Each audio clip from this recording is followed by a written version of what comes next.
Hello guys, this is your friend Naruto Audio Fanfics and we are back with a new fanfic. Which is, what if Naruto became Kurenai's Forbidden Knight of Desire? An enchanted Kurenai, Anko, Hana, Shizune, Tsunade, Yugao, and Ino. Part 1. And if you enjoy this fanfic then please press the like button and subscribe to my channel for more fanfic like this. And now let's start the fanfic. It has been a little over 8 years since that fateful day that so many people's lives were changed when the Yondaime Hokage of Konoha sacrificed his life to defeat the Kyuubi no Kitsune. During that time Konoha fought a small war with Cloud and ended it nearly starting another one. It had also had a lot of dangerous threats from outside forces as well as inside of it that nearly destroyed them. Most revolving around a certain blonde hair, blue eyes, whiskered face boy. Others for other reasons. Now today was the day of the academy graduation exam and like always it is the Bunshin, Henge, and replacement jutsu as the test. A surprisingly large group of students passed and a few of the kids who passed were very well off in the financial department thanks to their parents' money. One such kid was named Beavis Birder. His father was a widow and a member of the civilian council. The academy teacher looked at the class and said, "Right, that was everything. Now for those of you who passed, congratulations and I hope to see you all on Monday for team assignments. To those who did not pass, better luck next year. You're all dismissed."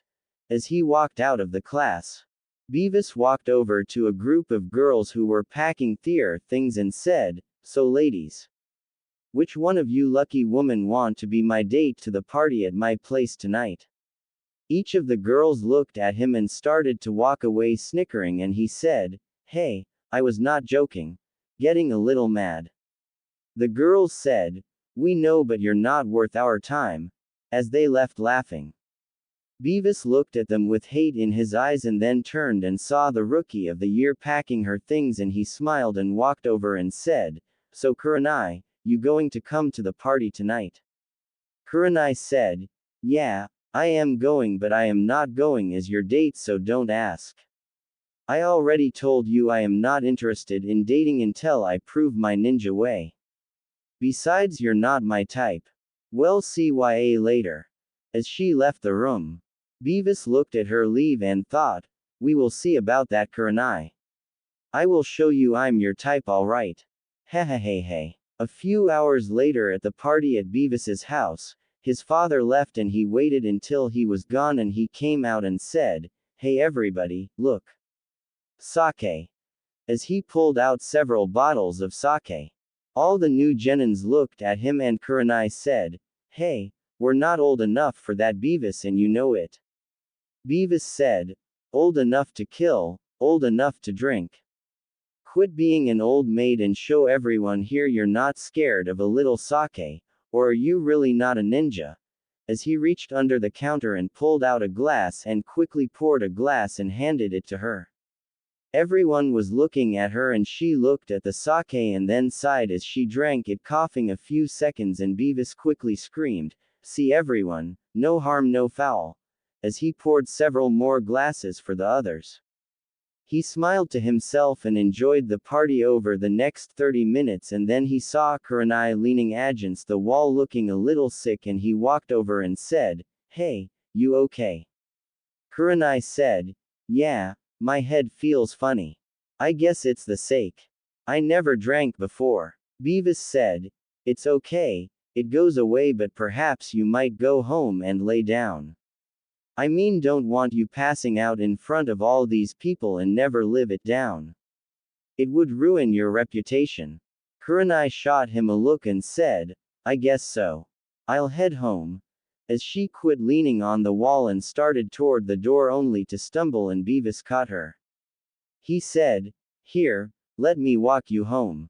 Kurenai said, "No, I am fine." As she tried to stand up straight only to sway a little. Beavis said, "I insist. I mean it's a chance for us to talk about our possible teams and what we think about who would make good teams.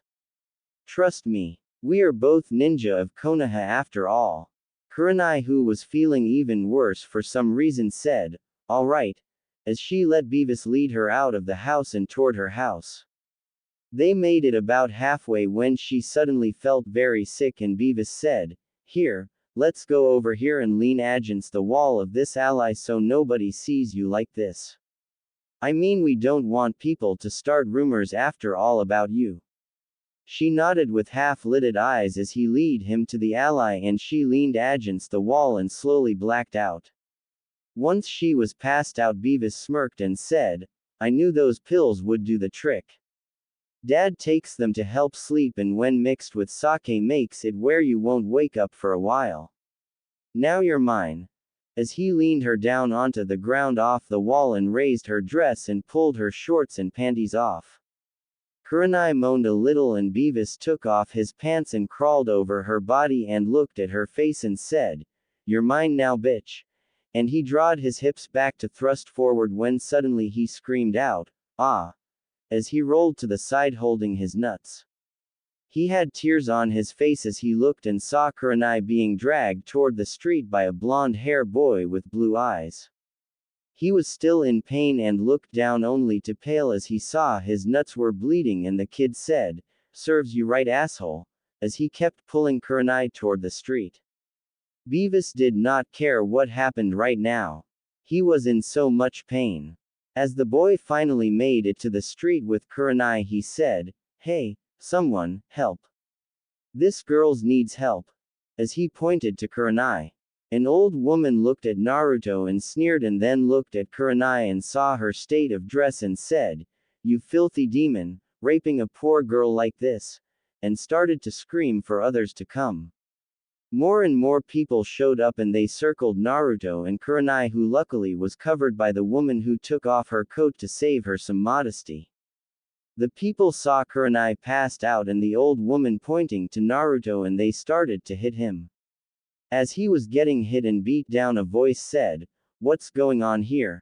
making everyone look and see the Hokage who had arrived with the Anbu. The old woman said, "That thing was assaulting this girl." The third asked, "Really? And what do you say, Naruto? Did you attack this girl?" Naruto said, "No, that guy who's holding himself there did. I saw him lead her into the alley where she passed out and then he took her clothes off while saying that he used some pills on her to make her pass out and he was about to attack her, so I kicked him in the nuts." Honest. The third pointed to the boy and said, "Is that true? Did Naruto kick you?" The boy said, "Yeah, that demon kicked me and busted my nuts. I need medical help." Not thinking about what could be believed by the rest of him admitting as he was holding himself in pain. The third said, "Well, as I see it, Naruto just saved this girl here from rape and you miss started a riot in my village, so I am arresting you boy for attempted rape and you miss for disturbing the peace. You're both going to visit Ibiki and you boy are also going to spend the next 5 years in jail on top of your punishment for your crime for breaking my law. Now Anbu, take this girl to the hospital and arrest that boy and this woman. Naruto, come with me." Naruto nods and leaves with the Hokage and the crowd that had gathered and some muttered, "Demon lover," not even thinking that Naruto did do the right thing. A few hours later, Kurenai woke up in the hospital and she looked around and saw the Hokage sitting in a chair and she said, "Hello, Hokage-sama," in a groggy voice. The third said, "Hello, Kurenai. I was wondering if you could tell me what happened earlier." Kurenai looked around and said, "I don't really remember. I was at a party for us who graduated and then someone gave me some sake and then after a little while I started feeling weird and then Beavis, the guy who held the party and gave me the sake, offered to take me home. I don't remember anything after that. What happened and why am I in the hospital, sir?" The third said, "Well, you were poisoned by a drug that was to knock you out. Especially when mixed with sake. That boy, Beavis, then lead you to an alley where he attempted to assault you." Kurenai paled and asked in a shaky voice, "Did he?" The third said, "No, Someone who saw you and him enter the ally came, and when he saw what was about to happen saved you and dealt with Beavis. I have Beavis locked up right now and he will stay there for a very long time. Kurenai said, "Who was it that saved me, sir?" The third was silent a moment and said, "A concerned citizen.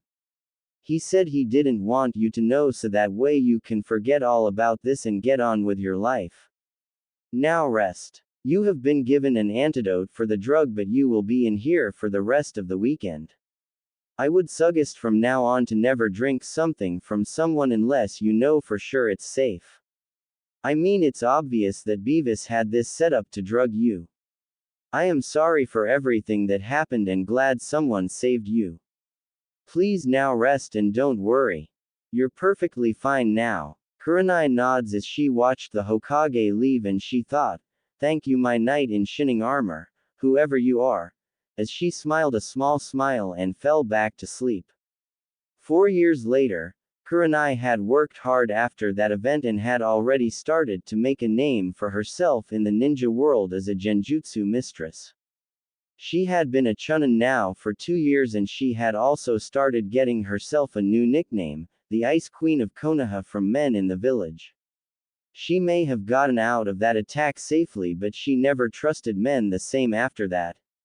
She had made male friends but kept them at arm's length. She had started hanging out with her best friend and roommate, Anko. They had been teamed up together a lot and since she was 3 years older than Kurenai and she valued her advice since she was a true female ninja. She had also made friends with Kakashi, Guy, and Asuma having been on missions with them also a few times and since they hang out with Anko. Hana who had graduated with her also was in her circle of trust and besides Anko was one of the few who knew why she stayed arm's length away from men. Kurenai was now standing in the Hokage office waiting to receive her next mission and the door opened without knocking and a man she had learned to avoid for the last 4 years walked in and said, "Hokage-sama. I demand that my son be released and reinstated as a ninja." The third sighed and said, "No, Mr. Birder. For the last time your son is still in jail for another year of his original crime and that is if he behaves plus he will still serve the 5 years for his second crime after his first term is over. I will not release him and I will never let him join as a ninja of this village. Do not come in here Aegean or else." Mr. Birder said, "This is all that damn boy's fault. You should have let us kill him and this would never have happened." Not noticing Kurenai who was over to the side. The third said, "Naruto is not at fault here. What he did that day was admirable and it is fools like you who are the real threats to this village. You think because you are a council member you can just get what you want when you can't. Now leave my office or I will have you arrested for disturbing my work. Now leave." As he released a little key.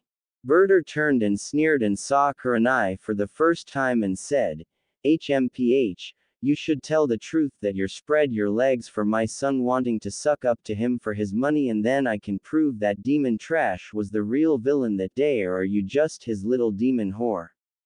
The third slammed his fist on the table and yelled, "Anbu."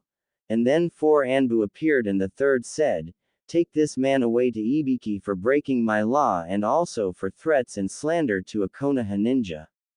I am revoking his rights as a council member as well and he will be replaced. Now get him out of here." As the Anbu grabbed him with him screaming, "You can't do this," as they dragged him away. The third sat back down and sighed as he rubbed the bridge of his nose and after a few moments looked up at Kurenai and said, "Sorry about that Kurenai." Kurenai said, "It's all right sir. I have heard him say most of that before anyways. I do have one question. Why was he kept referring to Naruto Uzumaki sir? I mean what does he have to do with any of this?" The third sighed and said, "Before I answer there is a question I must as your opinion of Naruto." Kurenai said, "Well I am old enough to remember the attack and the truth but I also know the difference between a scroll and an item sealed." "Why?" The third smiled and said, "I thank you for realizing the truth. Now I suppose there's no sense denying it any longer. You see, the person who saved you that day was Naruto. He was the one who followed you into the ally and the one who broke Beavis' nuts. I mean, he literally kicked him hard enough to break them. The reason I never told you who it was who saved you was because I was afraid you would change your story if you hated him for what he contained. If you had, I might have had to banish him because people hate him that much. Kurenai was stunned and said, I see. Thank you for telling me the truth. Now what was my mission, sir?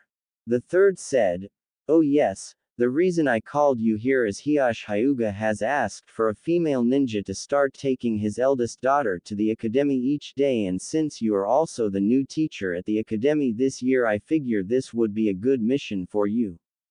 He is wiping his hands of her training and refuses for any family member to go out of their way for her. He thinks this will toughen her up and make her a better heir. Personally, I think this is a mistake, but I can't argue with clans. Kurenai nods and said, thank you, sir, I will do my best. As she turned and started to leave when the third said, oh, and one more thing. Naruto never knew your name and he did not do that for you because he was wanting some kind of reward, so don't feel you need to do anything for him. He's not expecting it anyways. Kurenai nods and walks out the door. 1 year later, Naruto was on the ground bleeding. He had been found by a group of shinobi and they attacked him and left him for dead. He was unable to move due to the fact he had a kunai in his spine, making him unable to move. He was slowly bleeding to death.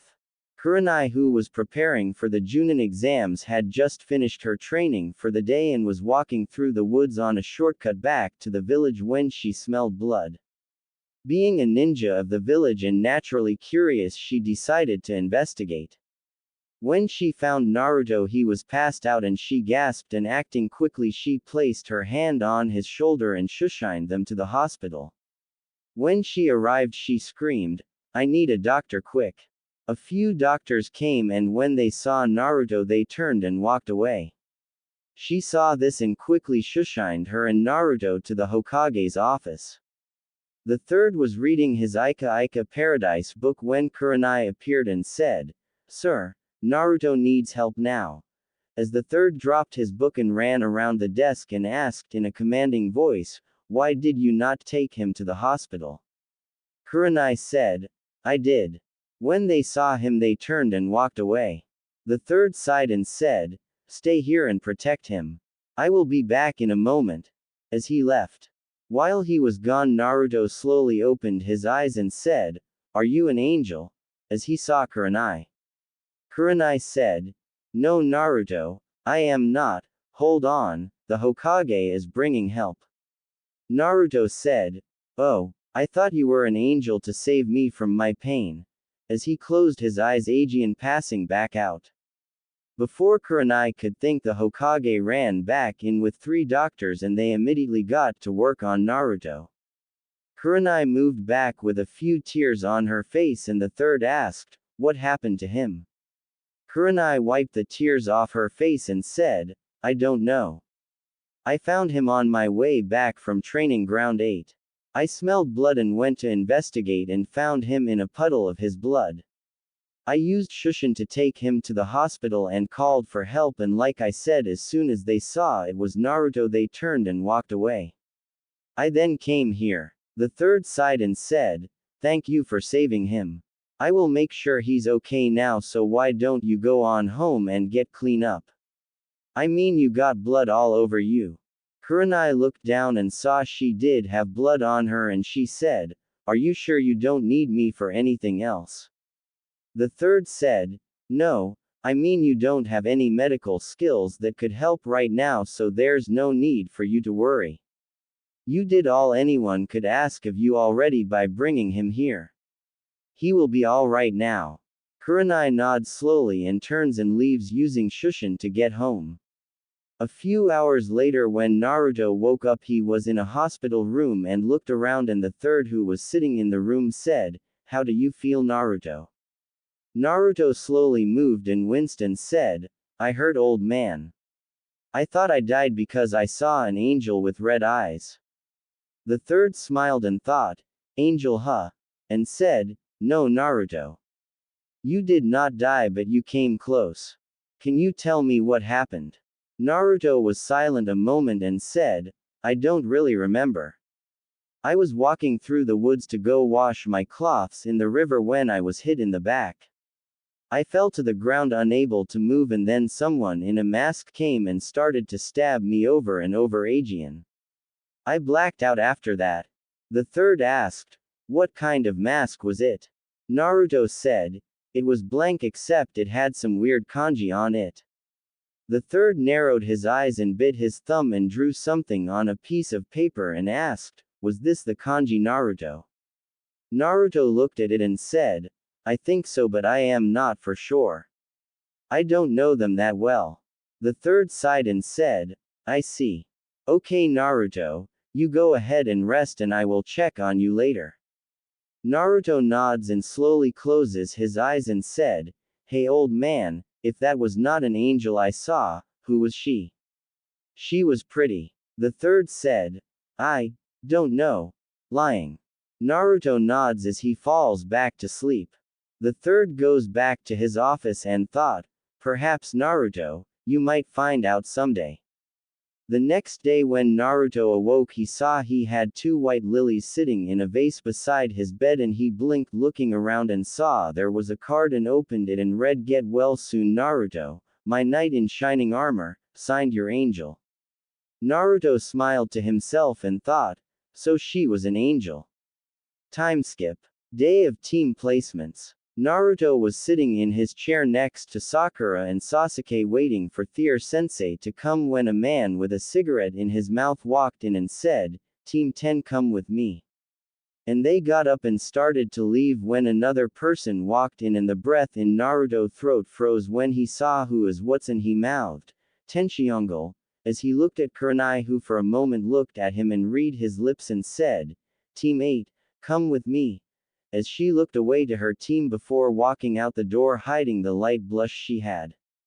Naruto started to get up when Sakura hit him on the head and said, Where are you going Yubaka, where Team 7? Naruto rubbed his head and said, I know Sakura-chan, I was just stretching from sitting so long. As he got up and looked out the window and saw Team 8 leave. Naruto thought, I wonder who she really is. I mean she looks just like that angel I saw that day. After meeting Kakashi and finding out there was another test Naruto went to the Hokage office and when he walked in the Hokage asked, So what is it you need to see me about Naruto? Naruto said, I was wondering if you could tell me about the sensei of Team 8. The third took a puff of his pipe and thought, so he remembers her, huh? I think I will humor him a little. And said, well her name is Kurenai Uehi. She is 5 years older than you and a rookie Junin. Anything else you want to know about her you would have to ask her. Would you like me to arrange a meeting for her and you? Naruto said, no. I just was wondering who she was because she looked like that angel I saw when I was attacked a little over a year ago. I don't want to bother her on some kind of silly fantasy. I just thought I would like to know who she was. Thanks. As he left. The third smiled and thought, seems to me someone has a crush. Time skip. The day Team 7 returned from the Land of Waves. Naruto and his team had just been let go from the Hokage office when Naruto ran into Team 8 on their way into the tower. Kiba said, Hey dead last, how's it going? Naruto looked up and said, Hey Kiba, we just got back from an A- rank mission. What about you? Kiba gaped and said, A rank, how the hell did a loser like you get an A- rank? I bet you screwed it up dead last. Naruto looked at him a moment with a dark look and started to say something when Kurenai said, Kiba, that's enough, let's go turn in our mission report team. As she looked at Naruto who looked into her eyes for a moment and then looked away as he started to walk away. Kurenai watched him leave and as he walked away she thought, what was that in his eyes? It was like, I am going to ask the Hokage about it, as she walked into the office following her team. After her team gave her theory report, she dismissed them and waited until they left, and the third asked, "Is something the matter, Kurenai?"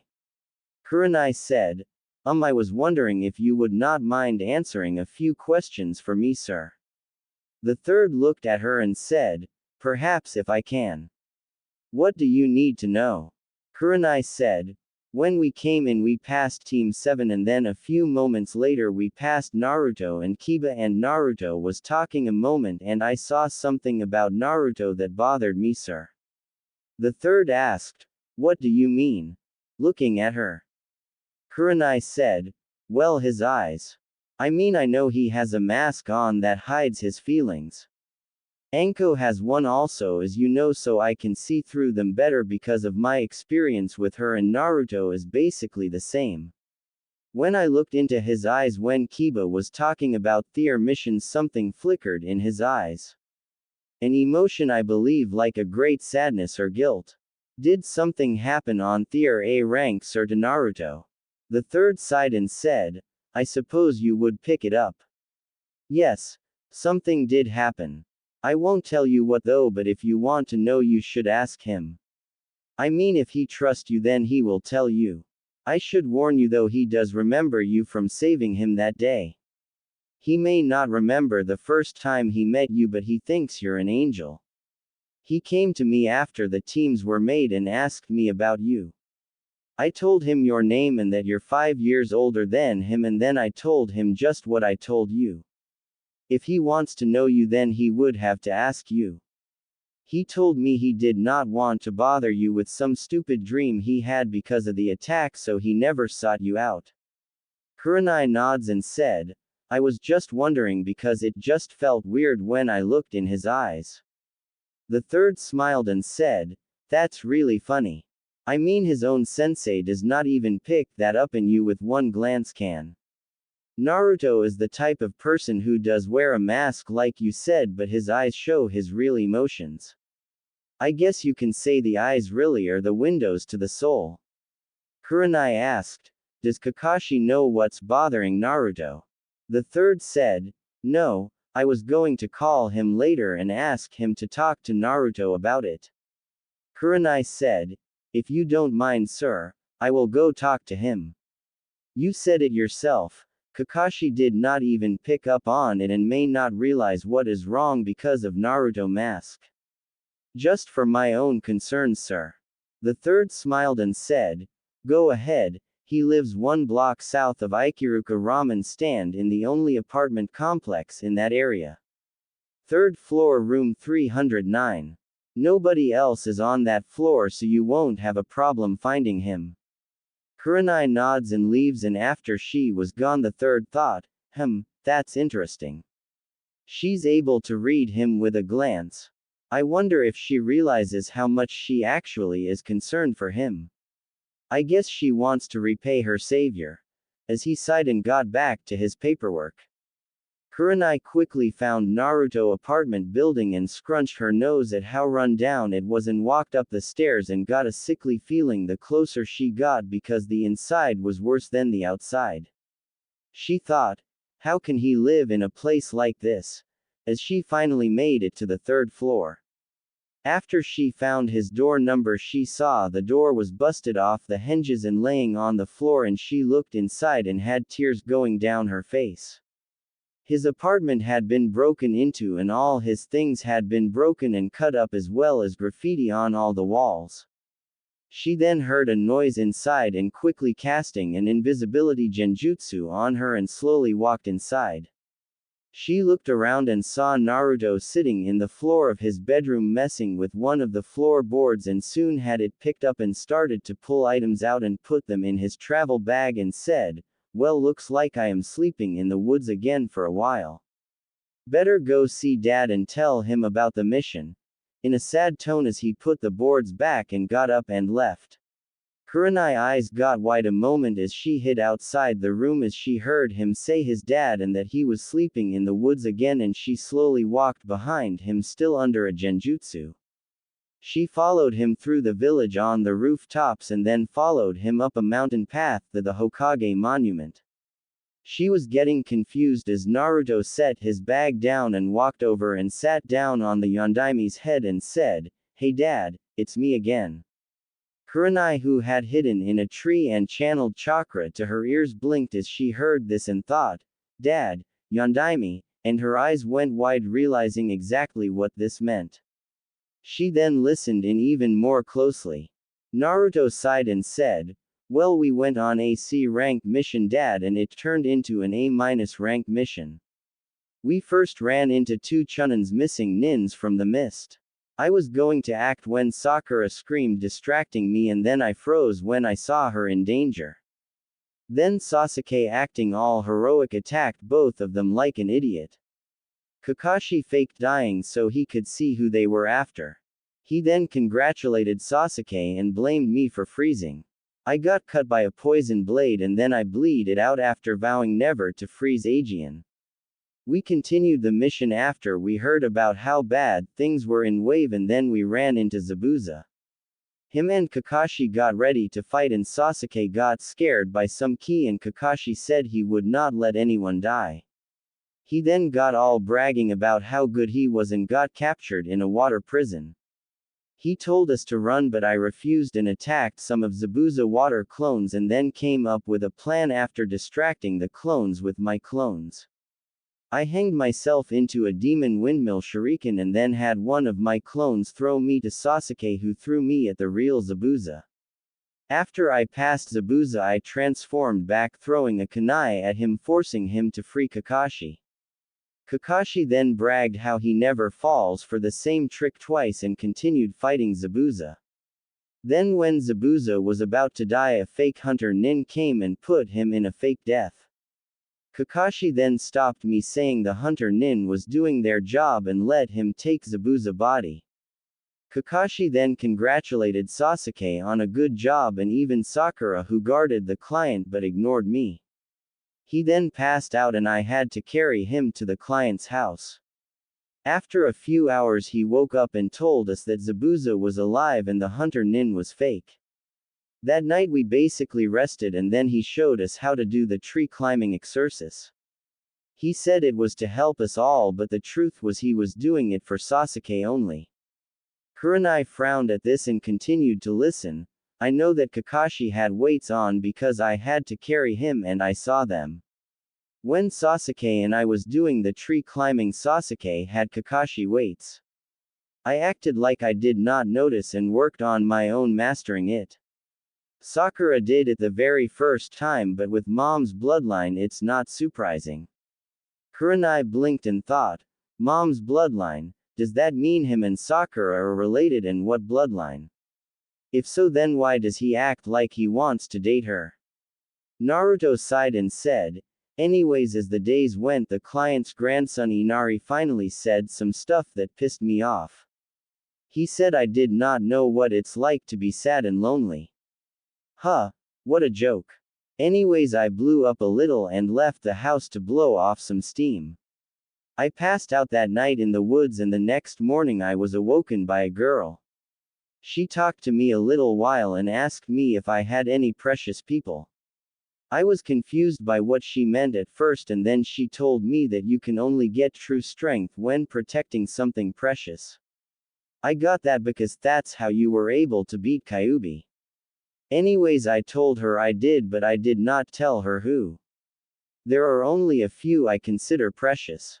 The old man, my cousin Sakura, old man Ikiruka, Iruka Sensei, Ayame, and Kurenai.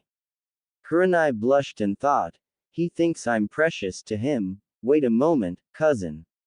If she's his cousin, then what is the whole thing about acting like he wants to date her?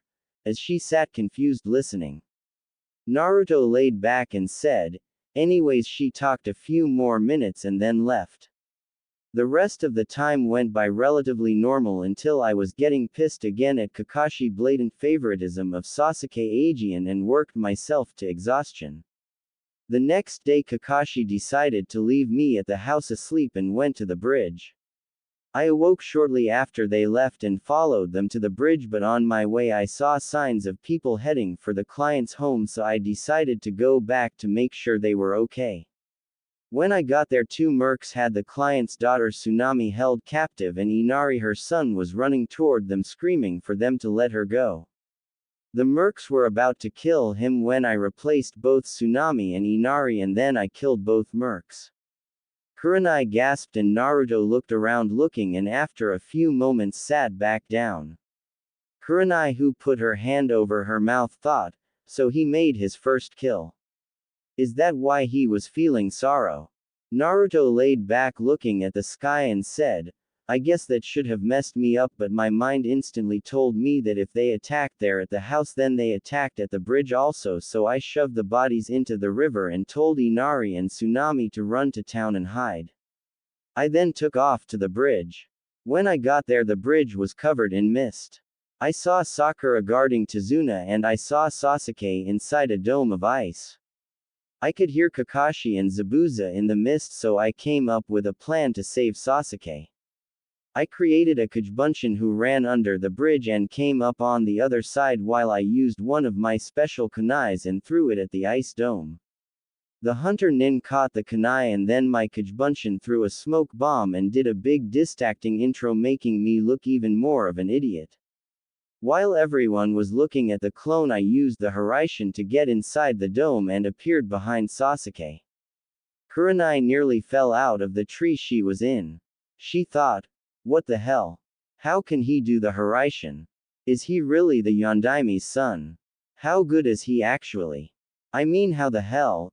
As she tried to find the right words in her mind. Naruto pulled his knees up to his chest and said, well, I thought Sasuke died during the fight with the hunter nin, and I led my emotions of guilt because I knew how much pain it would bring Sakura-chan, and I promised I would never cause her pain. Because of my own inner fight, I summoned some of Kyuubi's chakra and used it to help me fight the hunter nin. Turns out Kiba was right earlier when he said I most likely would screw up the mission. The hunter nin turned out to be Haku. I did not know it until I broke her mask. She then told me about her life and asked me to kill her since she was useless as a tool for Zabuza. I did not want to. Even after she told me she killed Sasuke, I could not do it. I finally gave in and went to kill her, but she stopped my attack and used her ice mirrors to appear in front of Zabuza and took the fatal blow from Kakashi Chidori. Zabuza tried to kill Kakashi but missed and lost the use of both his arms. Then Gato showed up and kicked Haku's body. I lost it and whined like a baby to Zabuza, telling him how he should feel for her because she loved him and she was not just some damn tool. Zabuza finally cracked and asked for a kunai, which I gave him. He then went through several of Gato's men and killed Gato. After the battles were over, we buried Haku next to Zabuza on a sea cliff, and I made a new promise to myself. I would live my life the way I want with no regret. I would make my own Nindo in this world. I won't be just some tool. As he stood up and looked at the village. Kurenai smiled as she heard this, and Naruto turned around and walked to the edge of the cliff backwards and closed his eyes and said, I live my life from this day forward with no regret. I live my life as if it is my last day alive, for one single step is all that is saving me from death. One step backwards and I shall fall to my eternal darkness, and one step forward moves me away from the edge. My life from this point will show me if my life is to move a step forward to safer ground or a step back to death. The people I meet and know in this world will be the ones who control my feet.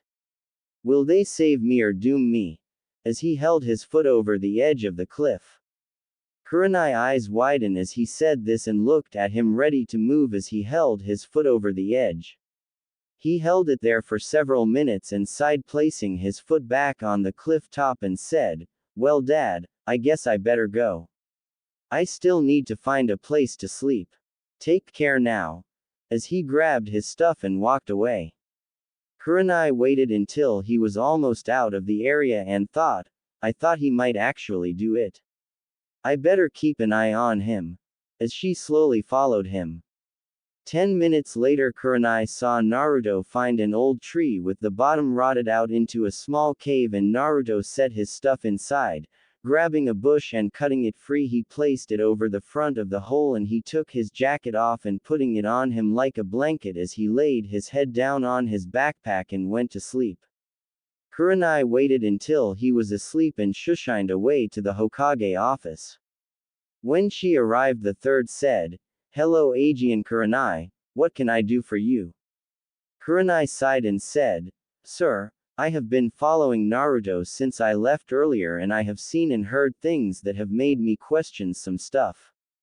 I would like to ask you about a few things if you don't mind to help me sort out all I have seen or heard." The third blinked and said, "Really? What would that be if I can help you?" Kurenai said, "Did Naruto really kill someone on that A-rank mission?" The third sighed and said, "Yes." Kurenai said, "And is Naruto related to Sakura?" The third's eyes got wide a moment and said, "I see, so he does remember that. I was hoping he had forgotten that all those years ago." "To answer your question, yes he is." Kurenai asked, "Then why does he act like he wants to date her, and why is it he still lives alone if he has family, sir?" The third said, "When Naruto was 4, I had to take him out of the orphanage because of the abuse he received there. I knew who Naruto's mother was because the Yondaime told me, and I knew she had a brother because I remember when they first came to Konoha, and I know he died during the Kyuubi attack and his mother died during labor, so I had asked Sakura's mother if she would look after Naruto, but she was like most of the villagers who only saw him as the Kyuubi. She even attacked Naruto. As for why Naruto acts like he wants to date Sakura, I don't know. I had thought he had forgot that day, but since you ask, that means he must remember." Kurenai said, "So that explains that. You wouldn't happen to know who Naruto's father is, or would you? I mean, if you know who his mother is, you might know who his father is also." The third said, "No, I am afraid I don't know. Why? Does Naruto think he knows who his dad is?" as he looked at her. Kurenai said, "No, I mean, I just was wondering myself if you knew for him. That's all." The third looked at her and said, "Well, I don't. So tell me, what else has been bothering you?" Naruto said, I was just wondering if it's true Kakashi is playing favorites for his team. From what I heard, he's pampering the Uchiha and basically ignoring Naruto." The third said, "I believe it, but I have no actual proof, and what's worse is the council is pretty much all for that anyways, so I can't really do anything about it. The only thing that could change is if they were to get another sensei, and currently that's not an option since all available Junins already have a team, and the ones who don't are in the group that don't like Naruto," as he looked down. Kurenai said, "Right, well, that's all, I guess. Thank you for putting my mind at ease, sir," as she got up and started for the door. The third asked, "May I ask why you were wondering if Naruto was related to Sakura and also if Kakashi was playing favorites?" Kurenai said, "Oh, I just was wondering because if he was not, then I would think he was becoming mentally unstable, but since you said it was true, then I think Naruto is just depressed. Well, I must go." As she left. The third waited until she left and put the crystal ball in his lap back in his safe and thought, "So Naruto, you know who your father is in the Hiraishin. I wonder why you never told me. You must have found that scroll from your parents in the Forbidden Scroll that night you took it. I am surprised though that you learned it already. I wonder though, what will you do with this information, Kurenai? I admire that you hid that from me, but you should know you could not. This could work out better than I thought in the long run. If my hunch is correct, things are going to brighten up for you, Naruto." As he smiled and started going through his drawers looking for some documents. Finding the one he was looking for, he began to fill it out. Kurenai sighed as she walked to her home. She was so deep in thought that she had completely missed the look her roommate Anko gave her. Later that night Kurenai was laying in bed unable to sleep when she saw a flash of thunder in the night sky and heard the thunder as it began to rain hard. She looked at the rain and thought, this storm seems to be my emotions. I feel like at any moment my thoughts are going to snap. I can't seem to get the image of him holding his foot over the edge of the cliff out of my head. Is he really that close to his limit, and if so, what can be done to save him? Her memory flashed back. Naruto turned around and walked to the edge of the cliff backwards and closed his eyes and said, I live my life from this day forward with no regret. I live my life as if it is my last day alive, for one single step is all that is saving me from death. One step backwards and I shall fall to my eternal darkness, and one step forward moves me away from the edge. My life from this point will show me if my life is to move a step forward to safer ground or a step back to death. The people I meet and know in this world will be the ones who control my feet. Will they save me or doom me? As he held his foot over the edge of the cliff, Kurenai sat up in her bed and thought, do I save him or do I doom him? Her mind flashed back again. The third said, oh, and one more thing. Naruto never knew your name and he did not do that for you because he was wanting some kind of reward, so don't feel you need to do anything for him. He's not expecting it anyways. Kurenai walked to look out the window and thought, he does things for others never expecting a reward for it, his life is filled with pain and betrayal and he does everything he can to make others happy. Her mind showed another memory. Naruto slowly opened his eyes and said, are you an angel? As he saw Kurenai. Kurenai said, no Naruto, I am not, hold on, the Hokage is bringing help. Naruto said, oh, I thought you were an angel to save me from my pain. As he closed his eyes, Aegean passing back out. Kurenai saw a flash of lightning in the sky, Aegean hitting in the woods, and she came to a decision. One that would change her life. She turned and got dressed and went toward the door. Anko came out of her room to see what the noise was and asked, what's going on, Kurenai? Kurenai turned to Anko and said, I need you to do me a favor. Anko said, sure, but this late. It's like 1 a.m. Kurenai said, yes, I need you to fix the bed in the guest bedroom for me. I will explain later, but I need to see someone right now. Anko blinked and said, oh. Okay. This is not like you, but alright.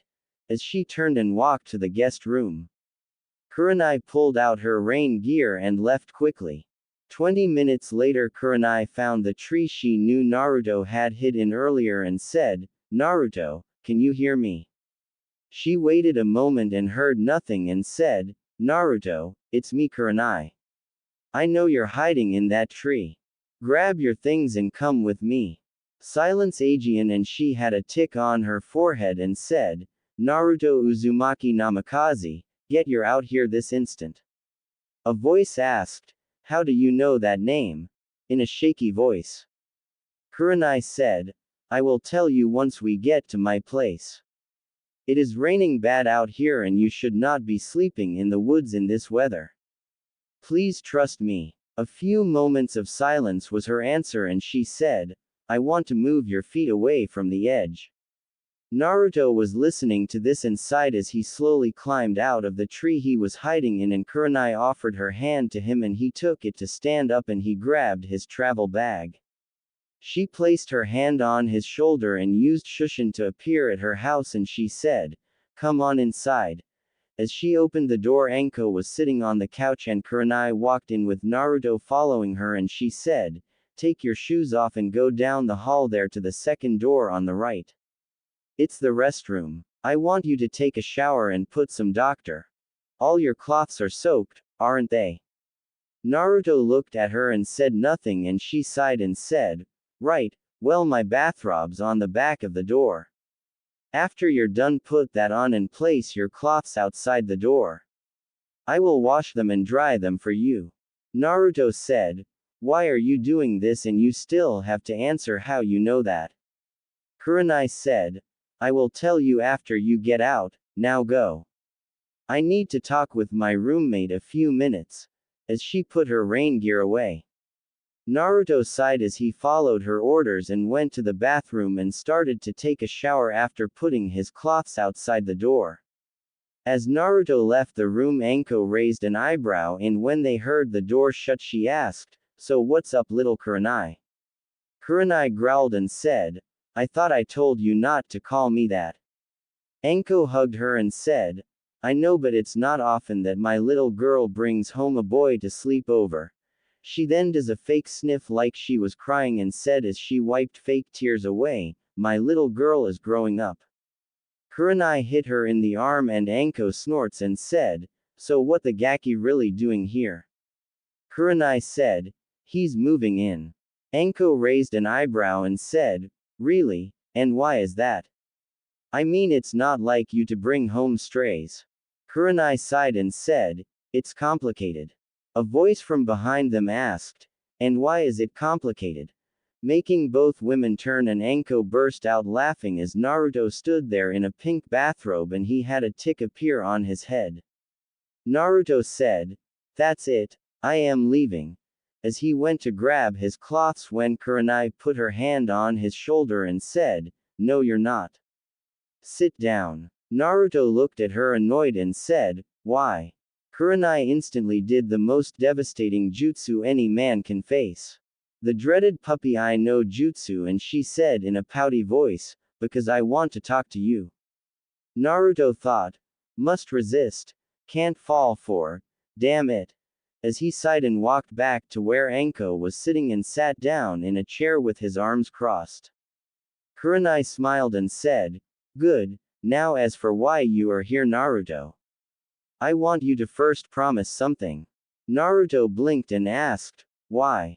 Kurenai said, "The one thing I know for sure about you is that you always keep your promises.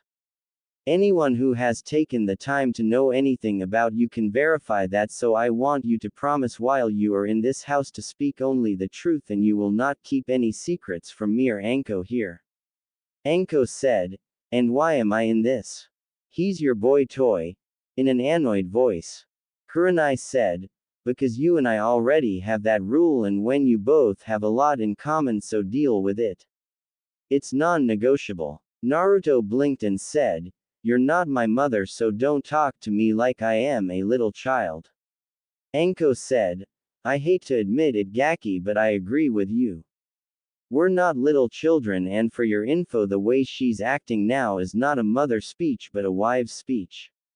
Mothers don't negotiate deals like making you promise things, they just flat out order. Wives do negotiate though." With a smirk as Naruto and Kurenai both flushed red.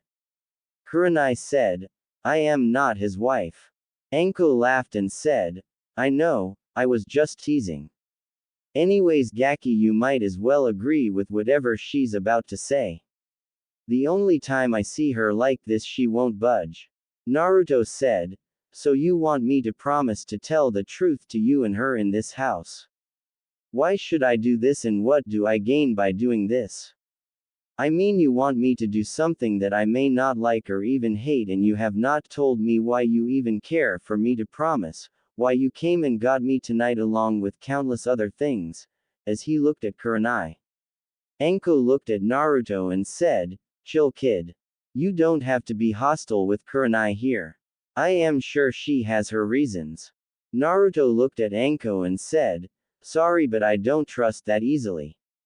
I have been shit on too many times to just go on blind faith. Especially with what she said to get me to come here tonight. You want my promise, give me some reason I should." Anko was about to say something when Kurenai said, "When I was around 13 years old, I had just graduated from the academy." Anko shot Kurenai a look and said, "You're going to tell him about that?" Kurenai said, "Yes, you will know why in a moment, Anko, so hold anything you're going to say until I am done. Please." As she looked at Anko with pleading eyes. Anko sighed and nods, and Naruto said, "What does this have to do with anything?" Anko slapped him upside the head and said, "Shut it, Gaki." What's she trying to tell you is something only those she trusts would even know about, so you better show her some respect and listen to her or I will make you suffer. Naruto was about to say something when Kurenai said, "Relax, Anko. Anyways, as I was saying, I had just graduated and I was invited to a party by one of my classmates. I went there and was tricked into drinking some sake. I did not know it, but the guy put a drug in my drink to make me pass out." Naruto blinked and said, "Was the guy who gave you a drink a council member's son?" Anko blinked and looked at Naruto with narrowed eyes, and Kurenai said, "Yes. I take it you know what happened then." Naruto said, "Yeah, I remember alright. I had the shit beat out of me by 10 ninja that night and was cut from groin to neck for my actions that day," in a solemn tone. Anko held up her hand and said, "Hold on, wait a moment. What the hell are you both talking about? What actions did you take, kid?" As she looked between Kurenai and Naruto. Kurenai said, "Naruto here was the one who saved me that day, Anko." Naruto looked down and said, "I understand. I am sorry, but I must be going." As he got up and started to grab his wet cloths and put them back on. Kurenai asked, "Why?" As she got up. Naruto said, "The day you saved me when I was attacked in the woods. You did it out of pity and guilt. That's why you came out there tonight and found me. Now that I think about it, the only way you could have said what you said earlier was that you listened to me talk on the mountain to myself. You're doing this out of pity for me saving you that day. I don't want pity or anything for that matter. Thank you for the shower and a few minutes of shelter, but I must be going."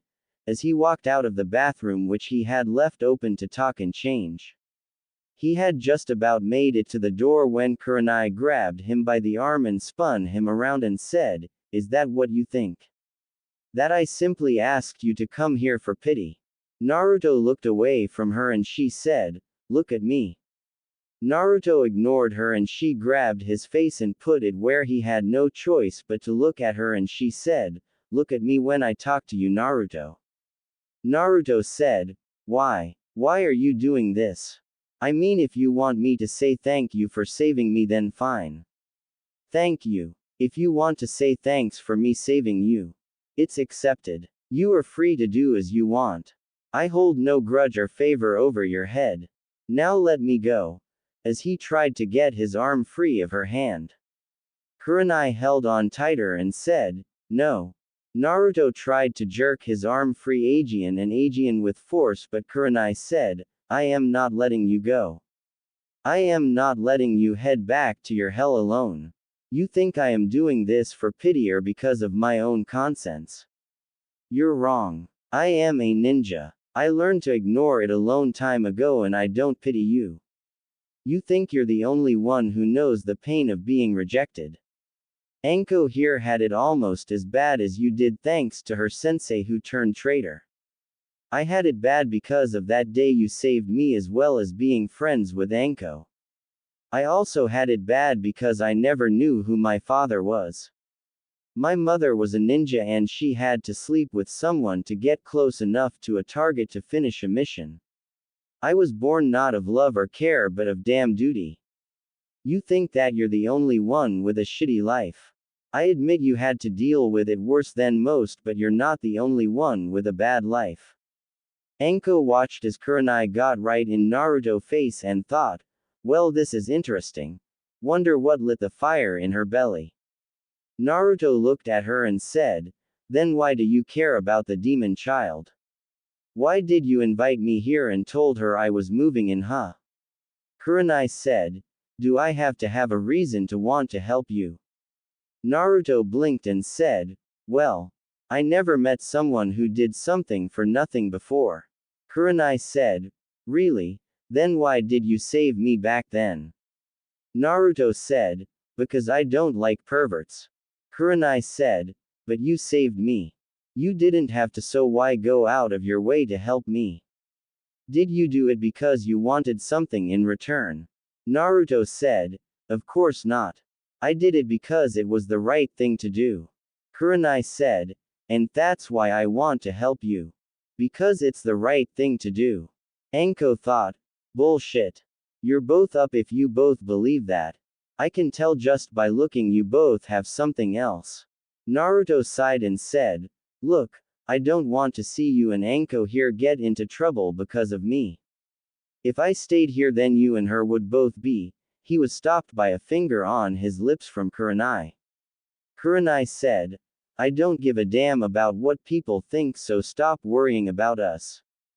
Think about yourself once. Naruto sighed and said, I am not going to be able to talk you out of this am I?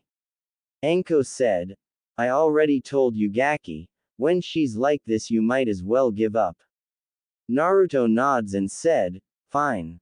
I will stay here and promise to tell you and her the truth about things but I don't want anyone to know I am here. I will use a henge to come and go so others won't find out. A male voice that made Naruto go wide-eyed said, that's really noble of you Naruto. Making everyone turn and see a man walk out of Anko's bedroom. Naruto blinked looking around and said, Iruka-sensei. What are you doing here? Kurenai blushed and asked, how long have you been here Iruka? Iruka said, since you left in the rain. Anko called me over because she was worried about you. So tell me, what has the idiot here done to attract your attention? Naruto said, nothing Iruka-sensei. As he rubbed the back of his head smiling sheepishly. Kurenai said in a harsh tone, Naruto Uzumaki Namikaze, what have we just agreed on? Everyone blinked and Iruka asked, Namikaze, what are you talking about Kurenai? Naruto sighed and said, remember the night I stole the scroll Iruka-sensei? Iruka nods and Naruto said, inside the scroll was my name and I accidentally put some blood on it and a scroll popped out. It was from my father. Anko said, so your dad was named Namikaze, and he had a scroll put in the forbidden scroll for you. Who was he if you don't mind me asking? Everyone looked at Anko and Iruka said, Namikaze was the name of the Yondaime Hokage, making Anko go wide-eye. She looked at Naruto and said, you the Yondaime son. No wonder he used you. Naruto sighed and said, yeah. Anyways until today no one knew I knew who he was and I was not planning on telling anyone. Iruka said, so the Hokage does not know. You should have told him Naruto.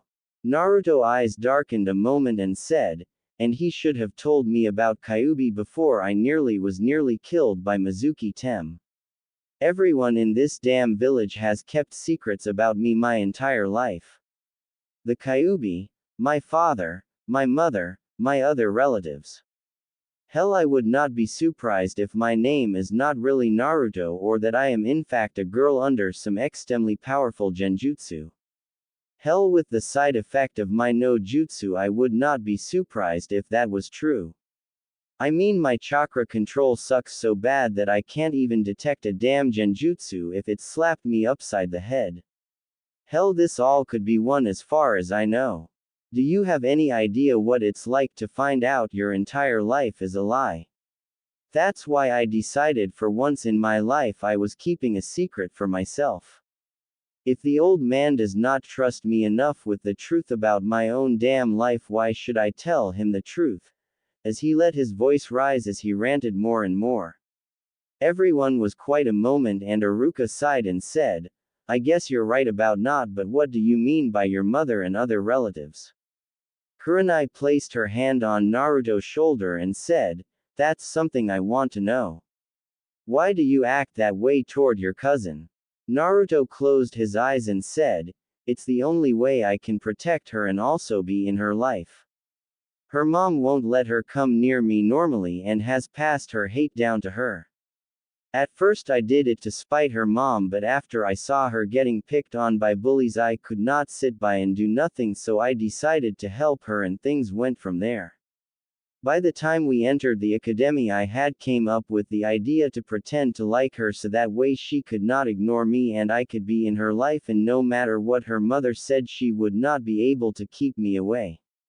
After all, The one thing I learned for sure in the academy is fangirls can get away with stalking their objective and being involved in their lives, so why the hell not act like a fanboy to be close to my cousin? Iruka blinked and said, so you're related to Sakura. Naruto chuckled and said, yeep, why do you think I was so excited to be on her team the day the teams were announced? Iruka rubbed his temples and said, so, you're the son of the Yondaime and you related to Sakura. How are you related to her if you don't mind me asking? Kurenai said, Naruto mother was the sister to Sakura father, making everyone look at her. She then sighed and said, after I heard you talking on your dad's head today, I went to talk to the Hokage about finding out about if you really were related, Kakashi playing favorites, and about the incident with the two mercs. Iruka looked at Naruto and said, what incident, Naruto? You haven't told me about your mission. Naruto said, RC rank turned A rank and shit happened. I don't want to talk about it. Kurenai said, you need to, Naruto. I mean, nobody here will judge you different and this is something you need to get off your chest. I remember when I went through it. Have some faith in us. Naruto smiled and looked down and said, Iruka walked over to Naruto and kneeled in front of him and said, you what, Naruto? Got captured, screwed up the mission, let the enemy get away. What? Naruto looked up with tears in his eyes and said, I killed them, as he burst into tears. Kurenai pulled him into a hug as he cried and Iruka looked at her and she nodded toward Anko and he stood up and moved over to Anko. Kurenai made shushing noises and said, it's alright, Naruto. I know how you feel, but you did it to save that boy and his mom. If you had not done it, then they would have killed them and then maybe later your team or other innocent people. Killing is not easy, but it's a part of what we are and what we must do. You don't have to get used to it. In fact, if you ever do, you should just quit being a ninja then. As long as you feel the guilt and sorrow over it, that means you're human. Naruto listened to her as he cried and after a few minutes he finally stopped and she said, if you want to talk about it ever or anything, the three of us will be willing to do anything we can to help. Oh. Okay. Naruto nods and Iruka asked, did Kakashi talk to you about it, Naruto? Naruto looked down and said, he doesn't even know. The only other person who knows here in the village is the old man. I don't want anyone finding out because they will say that it shows I really am a demon. In a sad voice. Kurenai said, you're no demon, Naruto. Naruto smiled a small smile and Anko asked, hey Gaki, what did you mean when you said the side effect to your no jutsu? I mean, from what Iruka-kun has told me, it's just a very good henge. Naruto wiped the last of the tears away and said in an exciting voice, actually it's more than that. The truth is, it's not an actual henge. It's real. Making everyone blink and look at him. Kurenai asked, what do you mean real, Naruto? Naruto rubbed his head sheepishly and said, well, when I first created it, I was trying to find a way into the women's hot springs, making Kurenai glare at him. Naruto put his hands in front of him and said, wait, let me explain, as he felt the key coming from Kurenai. She said, you have better hope it's a good reason or you will lose something very valuable to you, as she glared at him. Naruto said, okay, you see, I had been following Sakura around and it was right after the Uchiha massacre, the day Sasuke had returned to the academy. Sakura had tried to ask him out that day and he punched her in the stomach and called her a bitch before he walked away because she bragged how strong he must be to be able to stand up to the guy who killed his family. So I followed her and Ino to the hot springs, but I could not follow them inside to see if she was okay or not, and since she coughed up blood I thought she needed to go to the hospital, so I tried to sneak in but was caught and threw out, and we had just started talking about henges in the academy, so I decided I would try and mimic what I saw an instructor do, but I messed up the hand signs and actually created my no jutsu. However, by the time I got it good enough to fool people and went inside, the hot spring had already closed. I remember a white-haired old man coming out the hot spring talking about lovely snake women and wondering if she was able to use some long tongue technique and about putting her in some book. Anyways, he saw me in my female form and came over to me and asked me to pose for his next book. He then said something about being some Mount Sage toad or something like that, and I did what I do best and used my feet to kick him for being a pervert in the nuts. Anko cracked her knuckles and asked, "Do you know who the woman he was talking about was, Gaki?" Naruto said, "No, not really. As I said, the hot spring had already closed and I just repeated what he said." "Why? Do you know who it was? If so, you should tell her she may be in some book." As he looked at her, Anko said, "Oh, I will tell her all right, and if I see that perverted frog bastard Aegean, I will show him why he should not talk about women like that." Iruka said, "So anyways, Naruto, what exactly are the side effects you mentioned?" Naruto chuckled and said, "Well, the thing is, I did not know how to cancel it after I had put it on, and so I was stuck as a woman for about 2 weeks. If you remember, I had missed school during that time. I was embarrassed about it, and then I finally ran out of food in my apartment, so I had to go to the store. I did not know the real different things about women and men back then, so I don't know how it happened, but when I was in the store, this old woman grabbed me and led me to the back of her store and told me I had a problem I needed to fix. I was confused and it showed, and she told me my mother needed to talk to me about womanhood. I told her I did not have a mom, and she then sat me down and gave me an hour lecture on the details of the female body. I swear I still have nightmares. Especially of tampons." He shivers at this point and everyone's sweat drops. Kurenai said, "So you mean that you wound up having a period?" As she tried to suppress a snicker. Naruto saw this and growled and said, "It's not funny, damn it. Do you have any idea what it was like for a 9-year-old boy who suddenly found himself as a girl runs into the problem of having a period with a demented old woman who swears that the is best in the middle of the time between periods, and how bulky a maxipad is or what a damn tampon feels like? I swear that woman would not let me leave until I had showed her I could use the products perfectly. Not to mention all the damn mood swings and cravings. Don't get me started. I swear if I had to live my life as a woman, I would kill myself. I mean, how do you deal with the urges?" Iruka looked confused and Anko said, "Naru-chan, we are so going to have a long talk," with a gleam in her eyes. Kurenai blinked and said, "Damn, you really did turn into a woman, didn't you?" Naruto said, "No shit, Sherlock. Want me to do the jutsu now? I think I have a tampon in my gear I can slap you upside the head with if you don't believe me."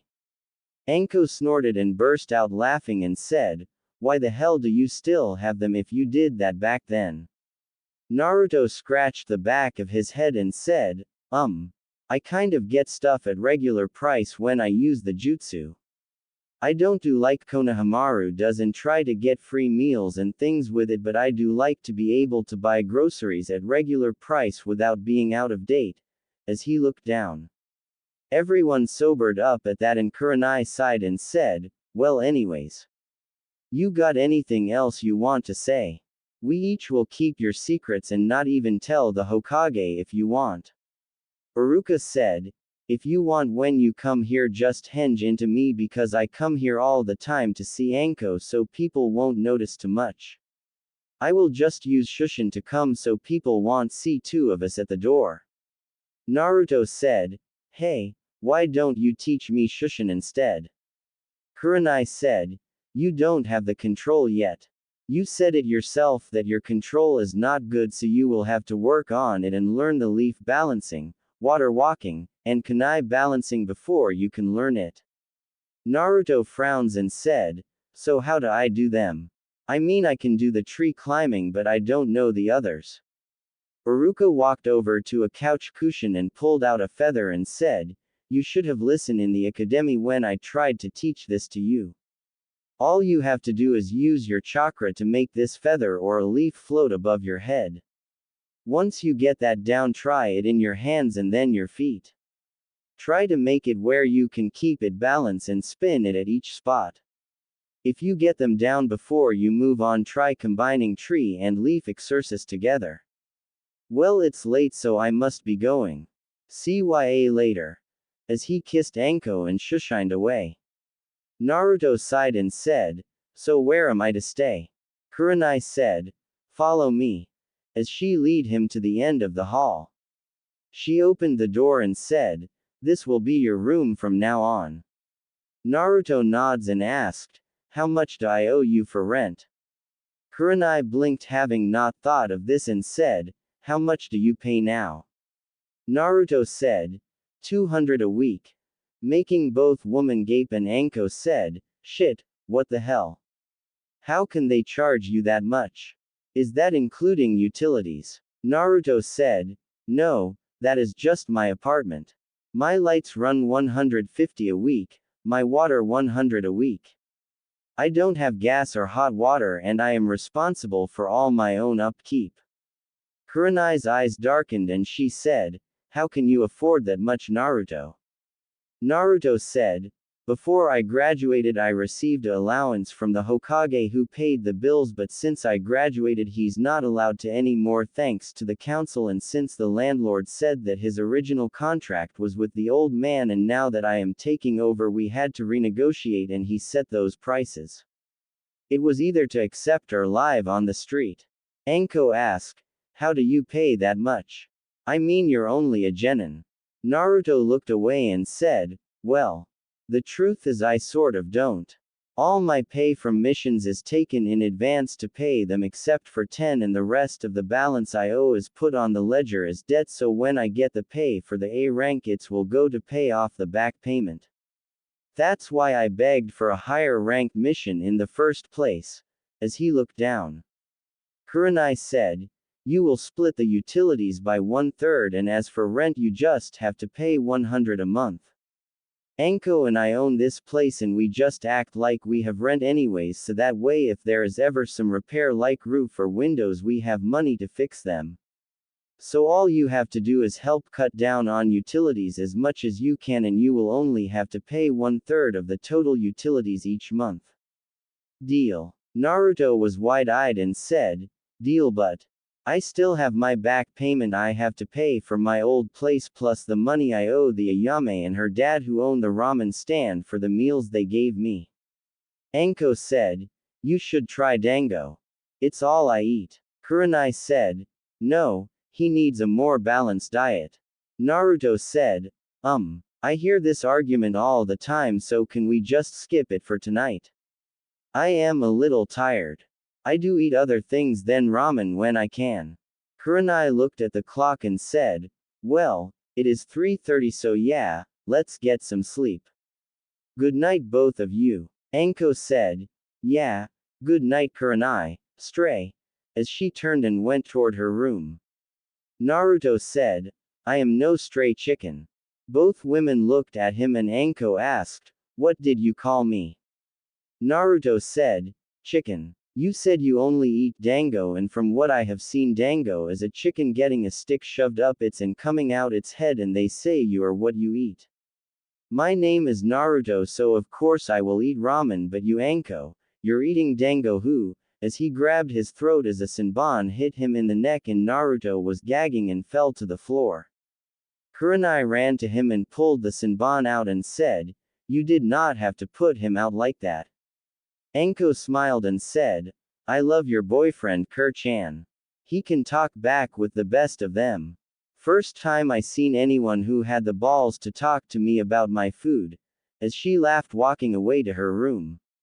Naruto groaned as Kurenai picked him up and carried him to his bed, and as she sat him down she tried to get back up and found he had his arms wrapped around her. Kurenai said, oh shit.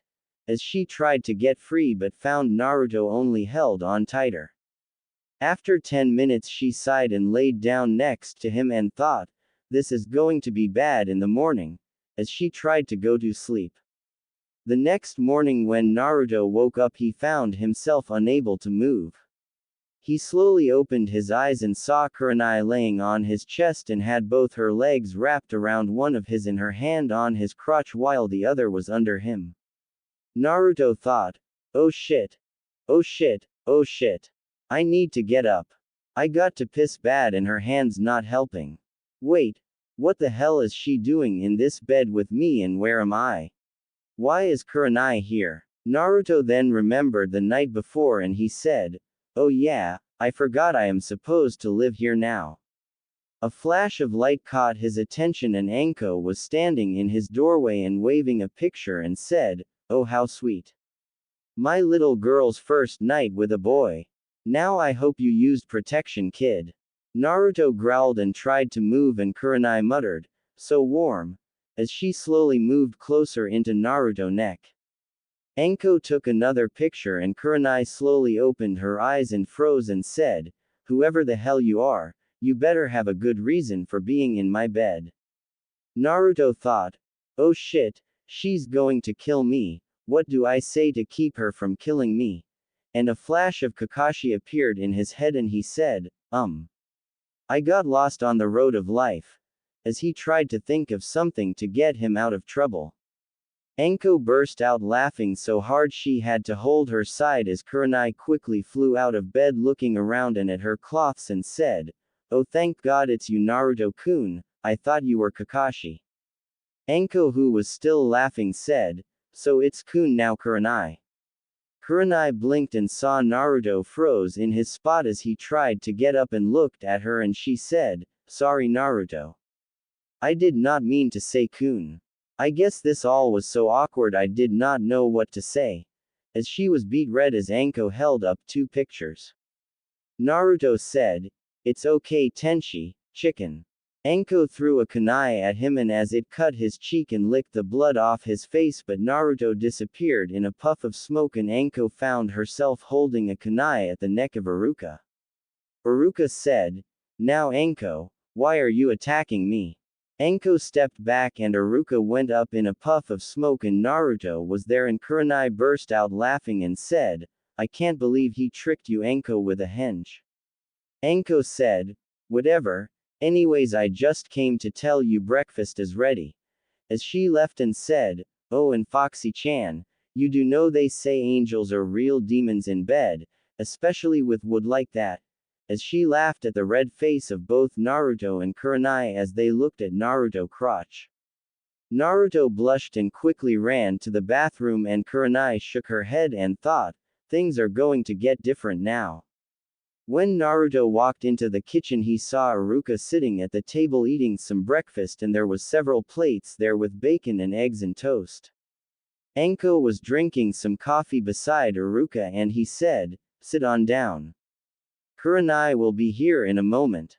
Naruto sat down and said, What are you doing here this morning Iruka-sensei?" Kurenai, who walked in, said, "He comes over for breakfast nearly every morning Naruto." Naruto nods and said, "So how do you know each other if you don't mind me asking?" Kurenai said, "Iruka was on my genin team and since I hung out with Anko she met him and they slowly hit it off though neither talk about it." Naruto nods and said, "Well thank God, the rest of the guys thought Iruka-sensei was gay." Making Iruka spit out his orange juice as both Anko and Kurenai laughed. Iruka quickly wiped his mouth and looked at Naruto and said, "Why do you say that Naruto?" Naruto said, "Well we never saw you with any woman and that one lady who asked you out you turned down. Then you always had me and the other guys stay after school all the time and never made any girls stay so we sort of thought you either were gay or an old maid. Personally I thought you were bi." Anko snickered and said, "No, the only old maid here would be little Kur-chan here." Kurenai growled and Naruto put his hand up and said, "No need to get mad Kurenai-sensei. I'm sure you just chose to find someone you love first instead of being some fangirl and you're classy enough not to just jump any guy who seems popular like some woman. I know you will find someone someday." Everyone looked at him as he picked up a bite of eggs and he asked, "What?" as he ate it. Kurenai, who blushed a little, said, "Well, thank you, Naruto. That was nice of you to say and very true. I did decide to find someone I love first, but how did you know that I am not seeing anyone right now?" Naruto scratched the back of his head and said, "I just do," as he blushed and looked away. Anko said, "Oh no, you don't. The kitchen is part of this house and you have to tell the truth, so how do you know she's not seeing anyone?" Naruto said, Well." Kurenai said, "I'm waiting." Naruto sighed and said, "The truth is I know because of Konohamaru."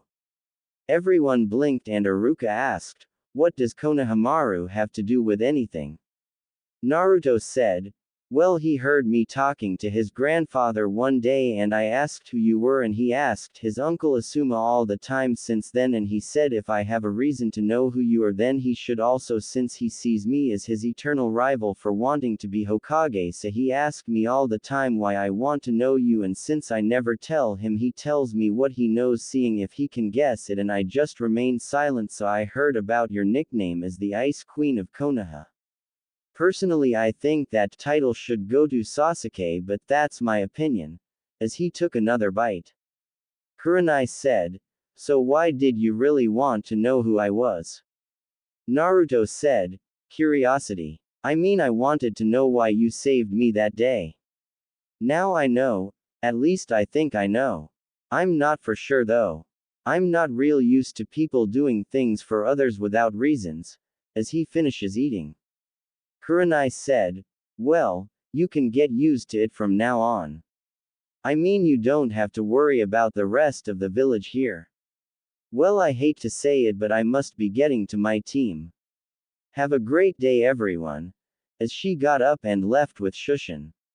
Iruka said, "I must also get going. If not, those kids will destroy my class. Remember what I told you about that leaf exercise, Naruto, and remember, just because you know the leaf exercise now does not mean you should not still use it. It will help you to keep getting better if you keep practicing, so see you later and good luck," as he left after giving Anko a kiss. Anko looked at Naruto, who looked at her, and she said, "So Gaki, how good are you?" Naruto said, Okay I guess.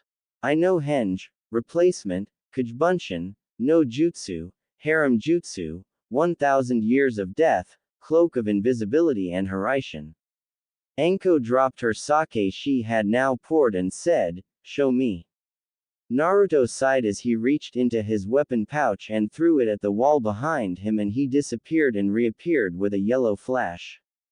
He sighed and bit his thumb and put a drop of blood on the seal and then channeled chakra into the seal before he put it back and said, "I only have 2 kunais that have the seal on it though, since I don't want people to know I can do it. I'm not supposed to know who my dad is." Anko nods and said, "So you have 2 rank jutsu, an A- rank kinjutsu jutsu, AC rank taijutsu, AD rank genjutsu, and AS rank jutsu with 2 unknown rank jutsu." Naruto said, "A and S rank." Anko blinked and said, "Huh." Naruto sighed and said, "The old man put the no jutsu as AA rank kinjutsu and the harem jutsu as an S rank kinjutsu both in the forbidden scroll, since I can knock out nearly any male with it as long as they are not gay." Anko nods and said, "So how's your taijutsu?" Naruto said, "It sucks. Nobody would show me the proper katas and I have had to learn to make my own with my Kujubunshin's attacking me, but even then it's not that good. I mostly have to react to their attacks though." Anko narrowed her eyes and said, "Do me a favor, make a Kujubunshin." Naruto looked confused but made one, and Anko smiled and said, "Okay, leave the room and go to the front door, but leave your Kujubunshin here. I want to show you something." Naruto looked confused but left the room, and she looked at the Kujubunshin and said when he was away, "Hey Bunshin, tell the Gaki that his fly's open and to come back in here," as she punched him, making it dispel. Naruto looked down and saw his fly was not open and walked back in and said, "Hey, my fly's not open." Anko said, I never said it was. Naruto said, yes you did, you told me wait a moment. Anko smiled and said, that's the second reason the Kujbunshin is a Kinjutsu kid. Anything they learn you learn, but it only works on information. If your chakra control sucks as much as you said, then use that to help your training of it. Well, I got to go. See you, Gaki. As she got up and started to leave, she stopped and said, and one more thing, kid. Kurenai is like a sister to me. I don't know what is going on with you both, but if you hurt her in any way or take her for granted, I will kill you. As she left, Naruto looked where she was and hanged himself into Iruka and left the house, taking note of where it was. He then went to his team's training ground and saw Sakura sitting on the bridge with Sasuke, and he walked past both of them and went to the end of the bridge and thought, might as well get some training done. He then created some Kujbunshins and ran up the tree and grabbed some leaves along with the Kujbunshins. Sasuke activated his Sharingan and copied the jutsu and smirked and said, what are you doing, Dobi? Naruto said, just working on tree climbing. I want to make sure I got it down good enough. Sasuke saw the leaf in his hand and asked, what's with the leaf? Sakura said, that's the Academy Chakra Control Exercise. Remember Sasuke-kun, Iruka-sensei showed it to us. As she grabbed one of the leaves and showed it float. Sasuke copied her and turned his eyes off and said, HN. Naruto said, yeah, I just wanted to review both while we wait. You know, Adobe like me needs all the help he can get. As he smiled and tried to get the leaf to float on his head while he stood on a tree. Both Sakura and Sasuke ignored him. A few hours later, Kakashi showed up and saw Sakura fawning over Sasuke and Sasuke ignoring her, and he saw Naruto and his Kujbunshins all standing on trees, and he thought, so he figured that out, and said, well everyone. I just came by to tell you all that I nominated you all for the Chunin exams and that you have to turn in these forms on Friday at 3 p.m. at room 301 in the academy. You each have to sign these forms and show up at that time. Remember, this is a choice you each have to make, so good luck, and you have until then to get ready, and you will not have any missions. Good luck and see you. As he left in a puff of smoke after handing each their forms. Sakura said, so Sasuke-kun, want to go and train together? Sasuke said, no, you are weaker than Naruto. As he walked away. Sakura looked at Sasuke and Naruto said, Sakura, if you want we can train together. Sakura said, no Naruto. Why won't you learn? I don't like you. As she stormed away. Naruto sighed and said, you also, cousin. As he looked at the sky and then went to get something to eat. As he was walking he saw Team 8 walking and said, hey guys, how's it going? Kiba said, hey Dobi, what you doing here? Naruto said, well I was just coming from training, what about you guys? Shino said, we were also practicing. Hinata said, hello Naruto-kun. In a stuttery voice. Naruto said, hey Hinata. Dog boy here being nice to you. Kiba growled and Naruto ears twitched and sighed and said, well I got to go guys. CYA. As he ran off down the road. When he made it around the next corner he said, I know you're Theer Konohamaru, come on out. As he turned and pointed to a box who explodes. Things went from there as Sakura showed up and she then charged after Konohamaru and then them meeting the S and SIBS. Sasuke then shows up and they trade names. Naruto looked at Gaara and thought, there's something off about him. As he walked away. A little later Naruto was walking toward Ikiruka's when Anko appeared in front of him and said, come with me Gaki. Naruto said, what? Anko said, come on. I promise I won't bite. As she led Naruto away. When Naruto followed her she stopped on a training ground and said, alright Gaki, I want you to spar with me. I want to see your taijutsu. I also want you to create around 20 Kajbunshians and have them circle around us and watch both you and me looking for openings in each of our styles and see if they can find things to improve. No fighting for them. Just you and me. Naruto nods and asked, "Why are you helping me?" Anko said, "I got my own reason. That's all you need to know now, here I come," as she went to punch him. Naruto was soon fighting but found he was only on the defensive. He never could take the offensive. After about 20 minutes of this, Anko stopped and said, "Alright Gaki, dispel the Kajbunshians." Naruto nods and dispels them, and she waited a moment and said, "Okay, what did you see about your fighting?" Naruto said, "I suck."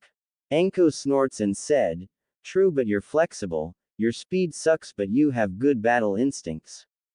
Probably from all the attacks when you were younger. Anyways, I say you can learn what I want to teach you." Naruto smiled and said, "Really?" Anko held her hand up and said, "Yes, now you are not to say anything during this training. You are to do as I say without question. Understand?" Naruto nods and Anko smiled and said, "Alright, I want you to make 50 Kajbunshin and I want you and them to each go through the kata I show you." Naruto quickly made them and Anko started a kata. She saw each of them watching her and then she said, "Okay, now you repeat what you saw. I will correct each I see doing it wrong, now begin." Each of them got busy and after 2 hours Naruto had the first kata down perfect after dispelling the clones. Anko smiled and said, "Very good, now fight me using what you just learned," as she attacked him. Naruto went through the kata and then at the end he actually managed to get a glancing hit on Anko's arm. Anko smiled and said, "Good, now I want you to follow these hand seals," as she showed him 10 handles. Naruto copied them and suddenly he felt like he fell to the ground. Anko said, "Good job Gaki, you just put on a weight genjutsu that only Anbu know. I won't tell you how to dispel it until the day of the Chunin exams, so get used to wearing it. Now that is all for the day. You have 4 days to learn 4 more katas. I want you to practice your chakra control as well as these kata in the morning. After lunch I will find you and show you the next kata. If you can learn the first 3 then I will teach you water walking as well." "Got it." Naruto nods and said, "Yes Anko-sensei." Anko smiled and said, "Okay Gaki, time to leave," as she put her hand on his shoulder and both left in a swirl of leaves. When Naruto and Anko arrived back at their home, Kurenai was cooking and Anko said, "Now go take a shower. We will eat after you get out." Naruto nods and leaves as Anko walked into the kitchen. When she got there, Kurenai asked, "So?" Anko grimaced and said, "If people would have given him a chance when he was younger, I think he could have been Rookie of the Year. He mastered the first kata of that taijutsu already." Kurenai dropped her knife she was cutting vegetables with and said, "Are you kidding?" Anko said, "No, he's also nearly gotten the leaf exercise also." Kurenai said, "Is that so? That's good." Anko smirked and leaned over and whispered, "So why are you going out of your way for him really? I mean, you are having me teach him your mother's style after all. Why are you so interested in him to share your family secret?" Kurenai closed her eyes and said, "I don't know. I mean, after that day I was saved I had all kinds of dreams about who my knight in shining armor was. Then a few years later when I learned who he was I could not believe it. Back then I honestly wanted to just repay him for helping me. Then I had to start watching over Hinata, and because of her crush on him I saw him a lot and my respect for him went up. Then the day I found him and thought he was dead, something just snapped in me. When I found he was just barely alive I did not care but had to find a way to save him. He awoke and called me an angel. He asked me if I had come to take him away from his pain. My heart just ached so much that day and I did not care that I was covered in his blood at the time. I just wanted to save him. After he was in the hospital, I took him a flower and put it in his hospital room. Anko was looking at her friend and waved her finger at Naruto, who had walked in and was with his mouth open trying to say something but couldn't. She said, "Go ahead, Kurenai, finish what you're saying. Get it off your chest."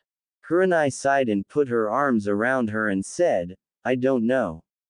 After that day I would look around whenever he was nearby, and if I saw someone hurting him I would cast a genjutsu to help him get away or alert the Anbu. Then when I became a Junin sensei and Hinata was on my team, she told me what it was that she respected him for, and it just made my impression of him go up even more. To be able to go through all that he did and come out sane just showed me how strong he actually is. Then yesterday when I saw the pain in his eyes as I walked by and then found him in his apartment when it was broke into and destroyed, my heart hurt so much for him. It's the first time I had actually been there and seen where he lived and how he lived. I then followed him up to the Hokage monument and heard him talk to his dad on his head. He then said something and did something that struck me hard. He said, "I live my life from this day forward with no regret. I live my life as if it is my last day alive, for one single step is all that is saving me from death. One step backwards and I shall fall to my eternal darkness, and one step forward moves me away from the edge. My life from this point will show me if my life is to move a step forward to safer ground or a step back to death. The people I meet and know in this world will be the ones who control my feet. Will they save me or doom me?" As he held his foot over the edge of the cliff. When he did and said that, I was frozen in my spot and I was afraid he would fall, and if he did fall I felt like my world would fall apart with him. I don't know why that feeling hit me. It scared me so much I went to the Hokage and asked him if it was true about Naruto killing and if he was really related to Sakura.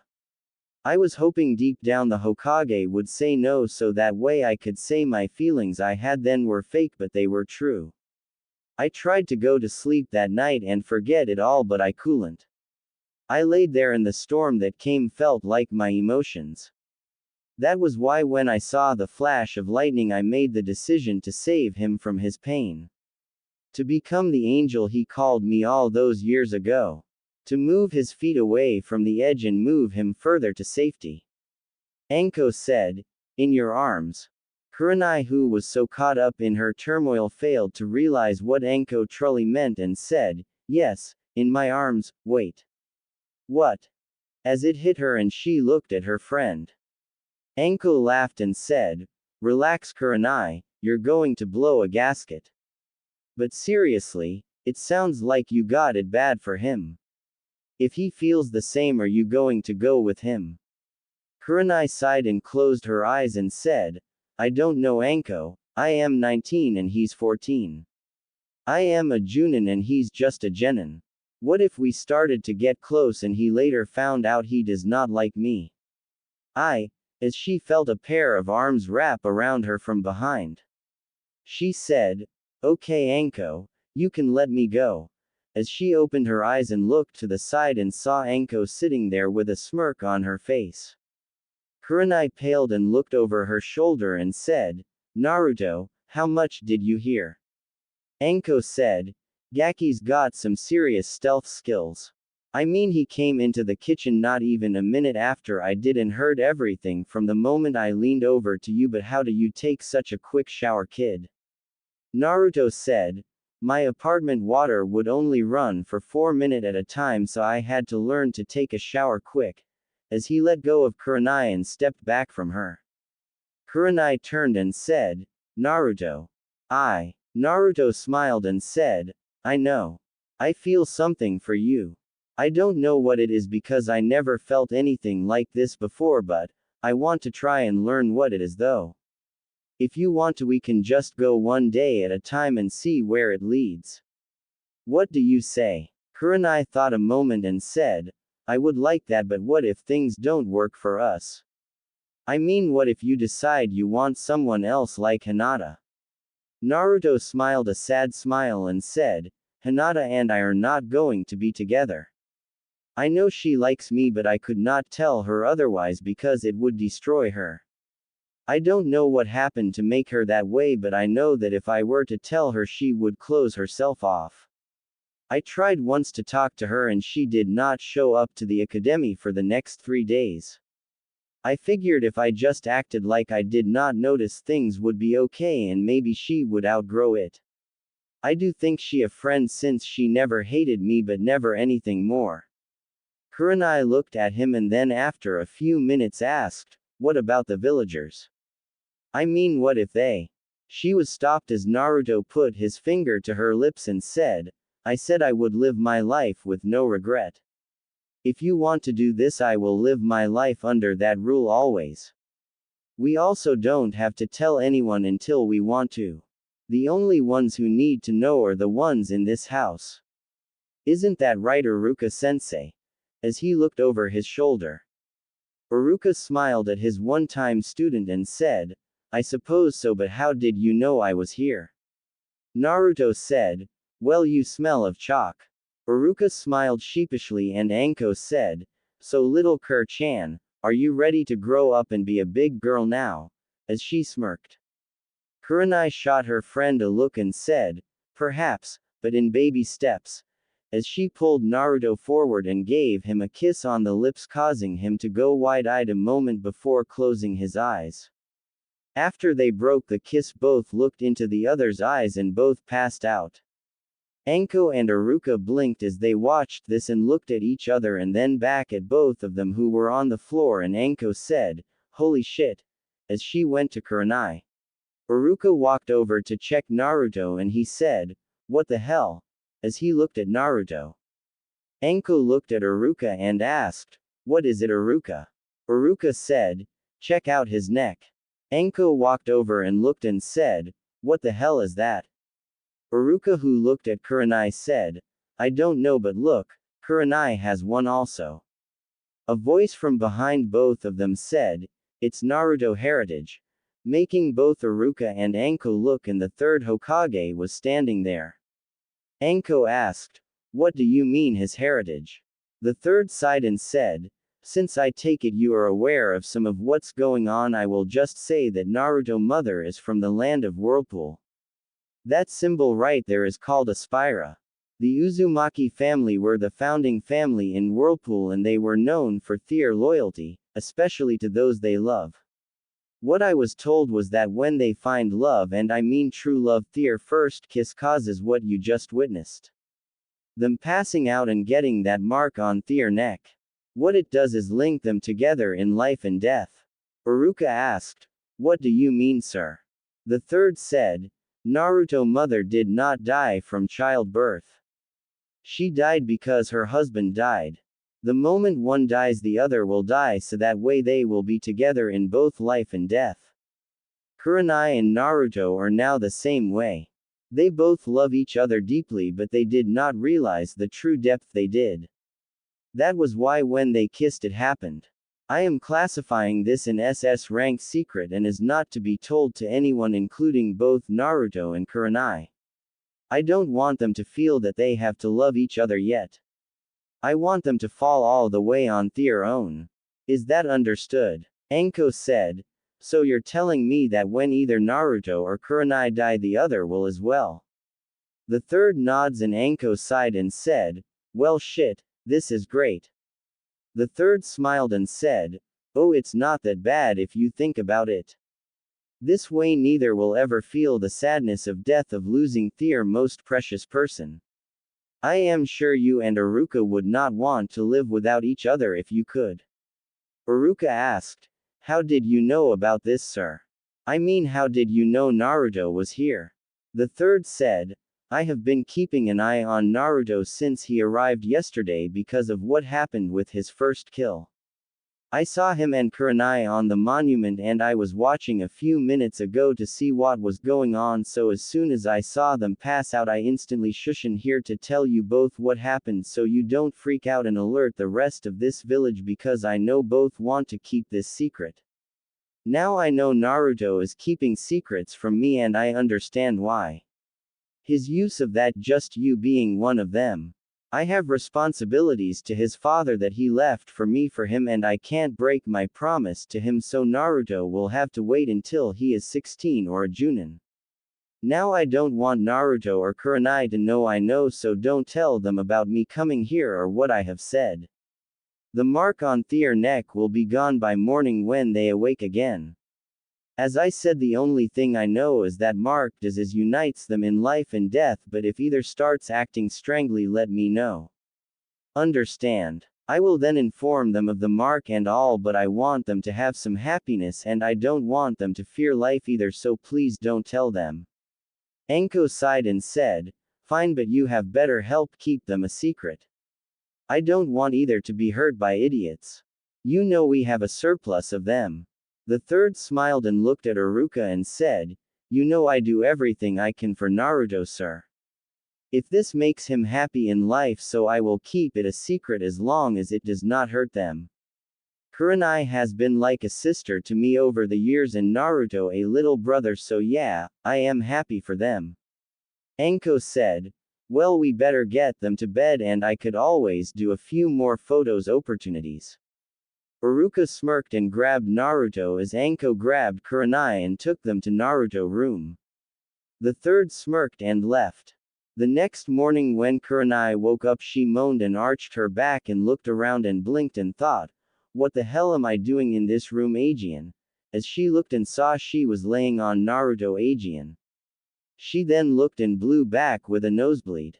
Naruto felt something move and slowly opened his eyes and saw blood on his chest and noticed he was without a shirt, or pants, in fact the only thing he had on was his boxers.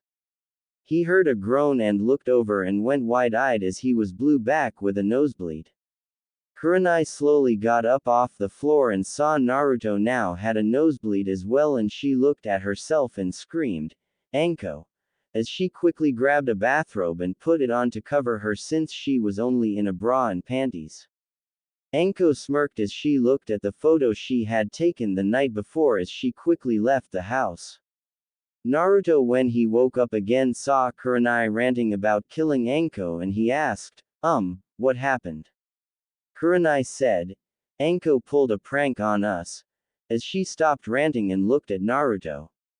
Naruto said, so nothing happened last night. I don't remember anything after kissing. Kurenai said, no, nothing else happened. If it had I would be able to tell quickly so don't worry. Naruto sighed and said, good. Kurenai shot him a look and he quickly said, I just meant I wanted to take our time. Kurenai eyes softened and said, okay, well let's get ready for the day. I am sure my team is waiting for me. As she left the room. Naruto sighed and got up and got moving and he thought, I wonder why I passed out last night. It was a great kiss though. As he was embraced. Kurenai who was getting dressed suddenly felt embarrassed and she thought, why do I feel embarrassed? Naruto who was walking out of his room suddenly felt confused. Just then Kurenai walked in the hall and asked as she saw Naruto face, what's wrong Naruto? Naruto said, I don't know. I was just coming out of the room here and suddenly felt confused for some reason but I don't know why. Kurenai said, that's funny. I was feeling embarrassed earlier for no reason also. Well anyways I got to get going. I got to meet Kiba Hinata and Shino. As she mentally shivered thinking of Shino's bugs. Naruto said, what the hell? I just felt disgusted by something. Kurenai went wide-eyed and thought, are we reading each other's emotions? If so, how? Let's test this a moment. As she thought of her one true fear. Naruto looked around and Kurenai asked, what's wrong Naruto? Naruto said, nothing. Kurenai said, tell me the truth Naruto. Naruto sighed and said, I was just feeling terrified for some reason. Kurenai said, so I was right. Naruto blinked and Kurenai said, you're feeling confused now? And he nods yes. She said, somehow we are reading each other's emotions. I don't understand how. Maybe it has something to do with the Kyuubi, or maybe it's just someone's sick way of saying we're soulmates, with a smile on her face. Naruto asked, "Do you think we should tell someone?" Kurenai said, "No, since I doubt anyone can do anything about it anyways, we will just have to get used to it." "Well, I am going to be late, so I must be going. Have a good day, Narukun," as she kissed him and felt warm in her chest. Naruto also felt warm and said, "Have a good day, Tenshi," as he smiled. Kurenai smiled also as she left, and Naruto turned into Iruka and left. When he was away from everyone, he turned back into himself and made it about 20 feet when Sakura appeared and said, "Naruto, why were you just hanged into Iruka?" Naruto sighed and said, "Oh Sakura-chan. I was just preparing for the Chunin exam by working on all my jutsu with my better chakra control, and I have to do the basics also, so I hanged into Iruka to try and see if anyone notice. I guess I am not as good as I thought I would be since you saw through it," as he rubbed the back of his head. Sakura said, "No, I just saw you change back into yourself, so I thought I would ask. So are you ready for the exams?" Naruto said, "Of course I am. I am going to be Hokage someday, so I can't let some exam stop me." Sakura hit him upside the head and said, "Stop being such an idiot. I am going to look for Sasuke-kun. At least he will take these exams serious," as she stormed off. Naruto sighed and he turned around and went to practice chakra control, and when lunch came he ate some ramen but stopped on his way to train some more before Enko showed up. When he saw the Hokage standing there, and he said, "Hey old man, what are you doing here?" The third chuckled and said, "Well, I thought I would take some time to walk around the village before the exams, and since I have not had a chance to talk to you, I thought I would see how you're doing. Will you walk with me?" Naruto said, "Sure old man, and I am doing great," as he walked beside the third. The third chuckled and said, "That's good. So how is things at your new place?" making Naruto pale. Before Naruto could say anything, the third said, "I went by your place and saw it, Naruto, and when I was going to send Anbu out looking for you, when Enko told me that you were okay and that you found lodging somewhere, but she would not tell me where." Naruto said, "Yeah, someone offered me a place to stay, but I don't want them getting hurt for helping me, so I don't want anyone knowing." The third nods and said, "Very noble of you, though I do want you and the person you are staying with to sign a paper in my office for my records only staying. You can stay there so if something does happen." Naruto sighed and said, "All right, I will ask the person, but I don't want anyone to know." "Okay old man." The third said, "Of course Naruto. Now that we got that out of the way, I want to ask you something. I got a mission for you, Naruto, if you will accept it. It's as an SS rank mission, and you are not to tell anyone about it, not even if you were to have children and told them. Would you do it for me?" Naruto said, "For you old man, sure, but are you sure you want me to do this? I mean, why not someone else?" The third placed his hands on Naruto's shoulder and both disappeared in a swirl of leaves and appeared back in the Hokage office, and he locked the door and put up a privacy jutsu. When he was done, he said, "Naruto, this mission could result in the destruction of the Leaf Village. There are people with power in this village that I can no longer trust. As such, I have recorded all the secrets of this village, including my will, in a scroll. I don't know who I can trust besides you. Because of your situation, the people I am afraid of would never approach you, so that is why I am choosing you for this mission. Do you understand?" Naruto had a serious face and said, "I understand old man." The third smiles and said, "Okay, this mission is in case of my death. Now before you say anything, I hope I don't die for a very long time, but I am not a young man and I am not as strong as I used to be. As everyone knows, I have already retired once and the Yondaime was my chosen successor. Since he died I took back over, but I have not found anyone currently in Konoha who exhibits the will of fire that currently qualifies. You exhibit the will of fire, but you are not qualified yet because you're not strong enough or old enough. As such, I am certain that when I die I will not have named a successor. The council will elect someone and I do not know who. There are those I would like to see take over, but I cannot name them because of personal reason that I won't say.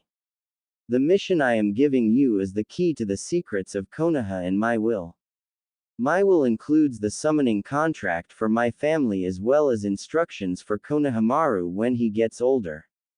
I only want him to have them if the Hokage that is chosen has the will of fire, because I do not want him to respect a Hokage who will destroy Konoha. Naruto said, "So you want me to keep this scroll a secret?" The third said, "No, what I want to do is have you memorize the key, and if you, the person I believe who would make a great Hokage who exhibits the will of fire, deem the person worthy, then you may reveal it. If the person does not, then you are to remain quiet. The secrets in this scroll can destroy Konoha if they fell into the wrong hands. Do you understand the mission I am placing before you?" Naruto was quite a moment and said, "I understand and accept." The third smiled and said, "Good, now before I tell you how to do all of it, sign this paper," as he pulled one out of his desk drawer. Naruto quickly signed it and the third said, "Good, now how this will work is." When Naruto arrived at the training ground to practice some more, he saw Anko sitting there eating dango and she said, "Alright, let's continue the training Gaki." The rest of the time before the exams flew by for Naruto. Training in the morning with chakra control and learning the taijutsu from Anko had Naruto increasing very fast. The day of the first exam, Anko showed Naruto how to cancel the weight jutsu but told him not to unless he had to. In the teacher's lounge, Kurenai was sitting in the room with the other Junin instructors and Asuma said, "What's wrong, Kurenai? You seem tense." Kurenai said, "I guess I am just nervous about our teams. I wonder if I made the right choice in letting them join," as she felt Naruto nervousness. Asuma said, "Well, you won't have to worry long, they will be back soon. Especially with who is the proctor for the first exam." Kurani asked, "Oh, and who is that?" Guy said, "Ibiki." Kakashi said, "The sadist." Kurenai said, "Ibiki," as she tried to remember what Anko told her about him. Asuma said, "I am not surprised you do not know, but he is the head of the torture and interrogation department. He a professional of the mind and how to manipulate it." Kakashi chuckled and said, "Well, my team will pass. The one thing I can tell you is that Ibiki never had to deal with the likes of my team before. Sakura is a very bright girl and Sasuke won't let a little test stand in his way of getting stronger, and then there's Naruto." Kurenai narrowed her eyes and asked, "What makes you say that? What's so special about him?" Kakashi said, "Well, Naruto is the #1 hyperactive surprise ninja. Nobody can make him back down." Kurenai said, "So who's the best on your team then, and who do you think will pass the furthest?" Kakashi said, "Sasuke. He will be the only one to make it to the finals on my team." Kurenai said, "Really? What makes you so sure the other two won't make it?" Kakashi sighed and said, "Sakura is strong mentally, but when it comes to actual physically she's not strong enough for the final exams yet, but the experience will help her. As for Naruto, he's a one-trick pony. Overpower his enemy with Kajubuntius and let the number beat them down. His taijutsu is non-existent and his chakra control is poor. I notice he is working on that, but I don't believe he's improved much. As for his speed is slow. The only thing he really is good at is stealth and stamina." Kurenai thought, "Jackass, if you would actually pay attention to Naruto you would notice he's a lot better than that." Naruto for his part passed the first part of the exam like he first did in the show, and now he stood outside the forest of death. Anko appeared and said, "All right, you Gakis. This here is Training Area 44, also known as the Forest of Death." Naruto put his hands on his hips and shaked his butt like a pansy and said in a girly voice, "This is the Forest of Death." And he stood up straight and said, "Come on, chicken, can't you come up with a better name than that?" Everyone snickered until Anko threw a kunai at Naruto and appeared behind him and whispered in his ear as she slipped a note in his pocket, "Don't get hurt or I will kill you for hurting Kurenai. The note in your pocket's from her. Don't read it until you make it to the tower." As she licked the blood of his cheek and said for everyone to hear, "The loudest one of the bunch is usually the weakest." Flash forward to the tower. Iruka appeared in front of Team 7 in a puff of smoke and explained the reason for the test. He then led them to the area where the test was to be taken and the Hokage gave the speech about why the test is a substitute for war and then the proctor saying there's a preliminary. As Sasuke stood ready to face his first opponent, Naruto reached into his pocket and pulled out the letter Anko had gave him, and while everyone was watching Sasuke he slowly opened it and read, "Dear Naruto-kun, I want you to show these people that you are better than they think you are. I know you have your secrets you want to hide, but I want you to win. I believe in you and expect you to go to the finals. Please don't let my faith in you be misguided. Don't forget my gift scroll I gave you also. Love, Tenchi." Naruto folded the letter and slipped it in his jacket and closed his eyes a moment and said, "Hey Kakashi-sensei," getting Kakashi attention. Kakashi said, "Yes Naruto," as he was watching Sasuke. Naruto said, "I will be back in a moment. I need to use the restroom," as he walked off. Kakashi glanced at Naruto and thought, "What's up with him? He seems off." As Naruto walked away. As Naruto was walking toward the stairs he passed Team 8 and Kiba said, "Where you going dead last?" Running scared. Naruto stopped and looked at Kiba from the side of his face and said, "I am just going to the restroom Kiba." Kiba said, "Whatever dead last, you should just give up since you're the weakest person here." Naruto felt his temper flare and was about to say something when Kurenai said, "Naruto, save it for the fights," as Naruto looked into her eyes. Kiba said, "What sensei, you think he can win?" Kurenai said, "Kiba, I don't know how strong Naruto is since he's not on my team, but I was just making sure neither of you get disqualified for fighting before your matches." Kiba growled and said, "You lucky, for now dead last," as he looked back at the match. Naruto narrowed his eyes and looked at Kurenai and nodded slowly as he walked down the stairs out of the room. Up on the Hokage balcony the third narrowed his eyes and quickly replaced himself with a mudclone and left the room. Naruto walked down the hall and he reached into his weapons pouch and said, "You can come out old man, I know you're there," as he pulled out a scroll. The third chuckled and said, "So how did you detect me?" Naruto said, "You're tobacco. You're the only person I know who smokes that particular kind. I've grown to care for it over the years. Even smoked it once." The third chuckled and said, "So that was you who did that? I was not for sure who it was who took my stash. So what are you doing here Naruto when you should be with the rest of the competitors?"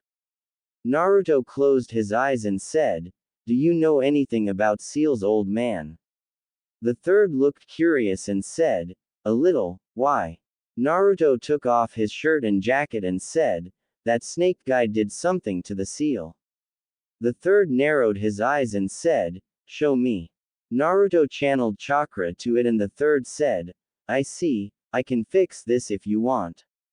I imagine your control is shot right now." Naruto said, "Yeah, I can't really control anything right now and someone wants me to show everyone how good I really am. I want to show her she's right to do so. Will you fix it?" The third held his hand out and flames covered it and he said, "This will hurt for a moment," as he slammed his hand into Naruto's stomach and he winced as he flew back a little. After he stood up he smiled and said, Thanks, old man. I need to get ready, but I want you to know something.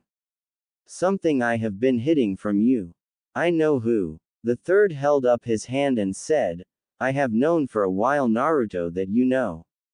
I wanted to tell you myself, but I promised your parents I wouldn't until you were 16 or a Junin. I know you have Thier scrolls, so I understand you not telling me. I figured if you wanted to keep it a secret I would also, and just act like I had planned on until you reached one of those 2 points. Do what you must to make them and whoever she is proud. Are you sure you want to do this? Because once you do, then everyone will know. Naruto said, Yeah, old man, I think it's time I prove I am me and not Kyuubi. The third nods and said, Very well, I must be going, and good luck, Naruto Namikaze, as he left in a puff of smoke. Naruto looked where he was and smiled as he walked over and picked up a pack of tobacco and rolling papers, and he laughed and said, Old man, I will show everyone, as he opened the scroll he pulled out earlier. Back in the arena, Hyatt said, Okay, now on to the next match with Kiba Inazaku and Naruto Uzuma. The third walked out of a side door and the one on the stage melted into mud, and the third said, Sorry for the inconvenience, but an important matter had come up. We will take a few moment break before the next match. Kakashi, may I speak with you?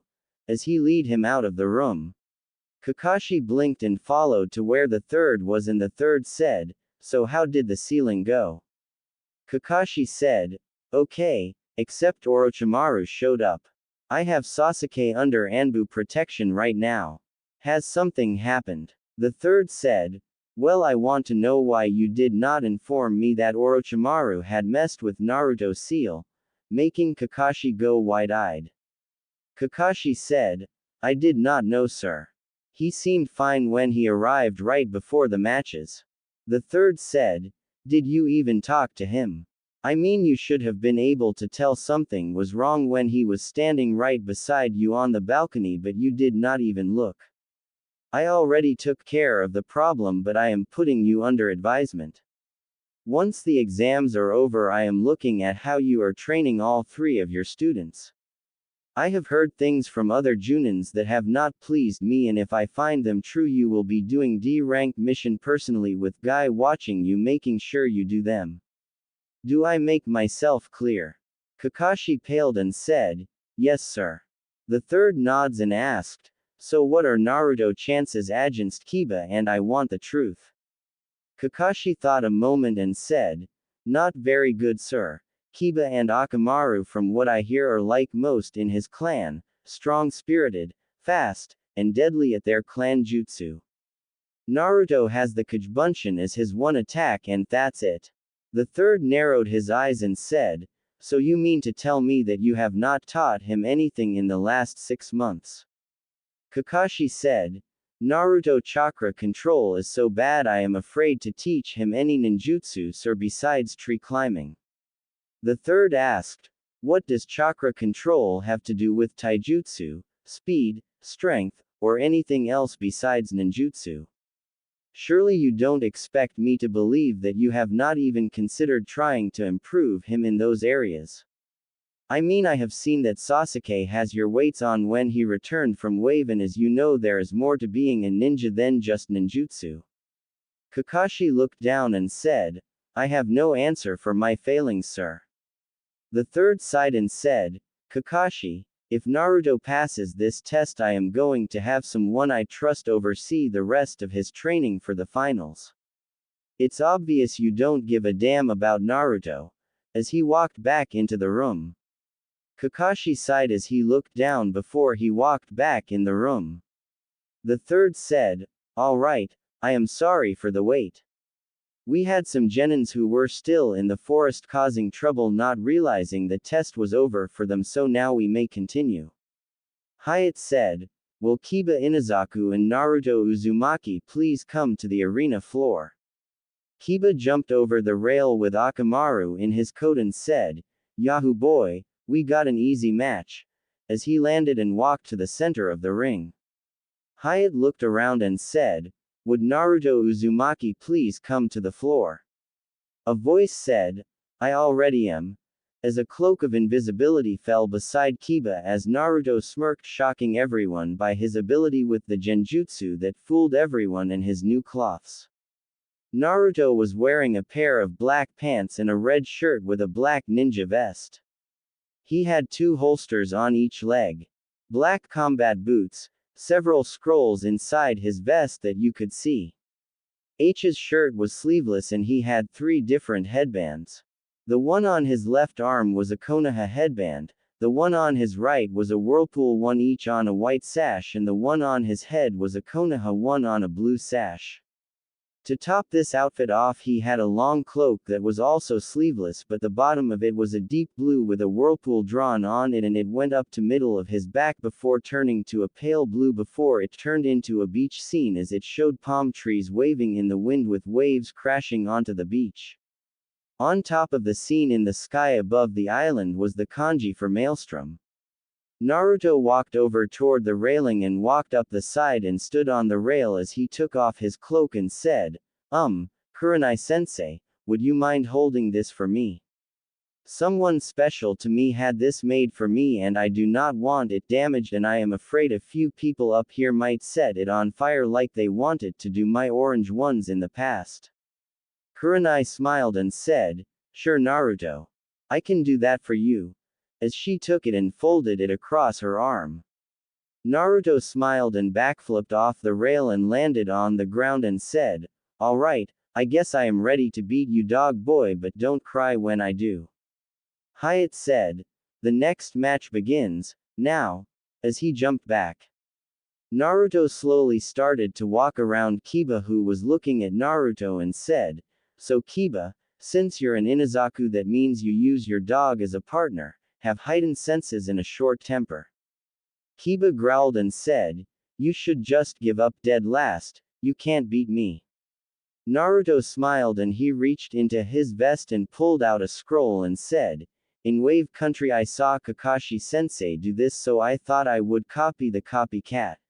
As he bit his thumb and wiped it across the scroll before he quickly closed it and slammed it into the ground and said, Ninjutsu summoning, Kitsune headhunter jutsu, and seals spread out across the floor, and suddenly 5 foxes burst through the ground trying to bite Kiba, who jumped back.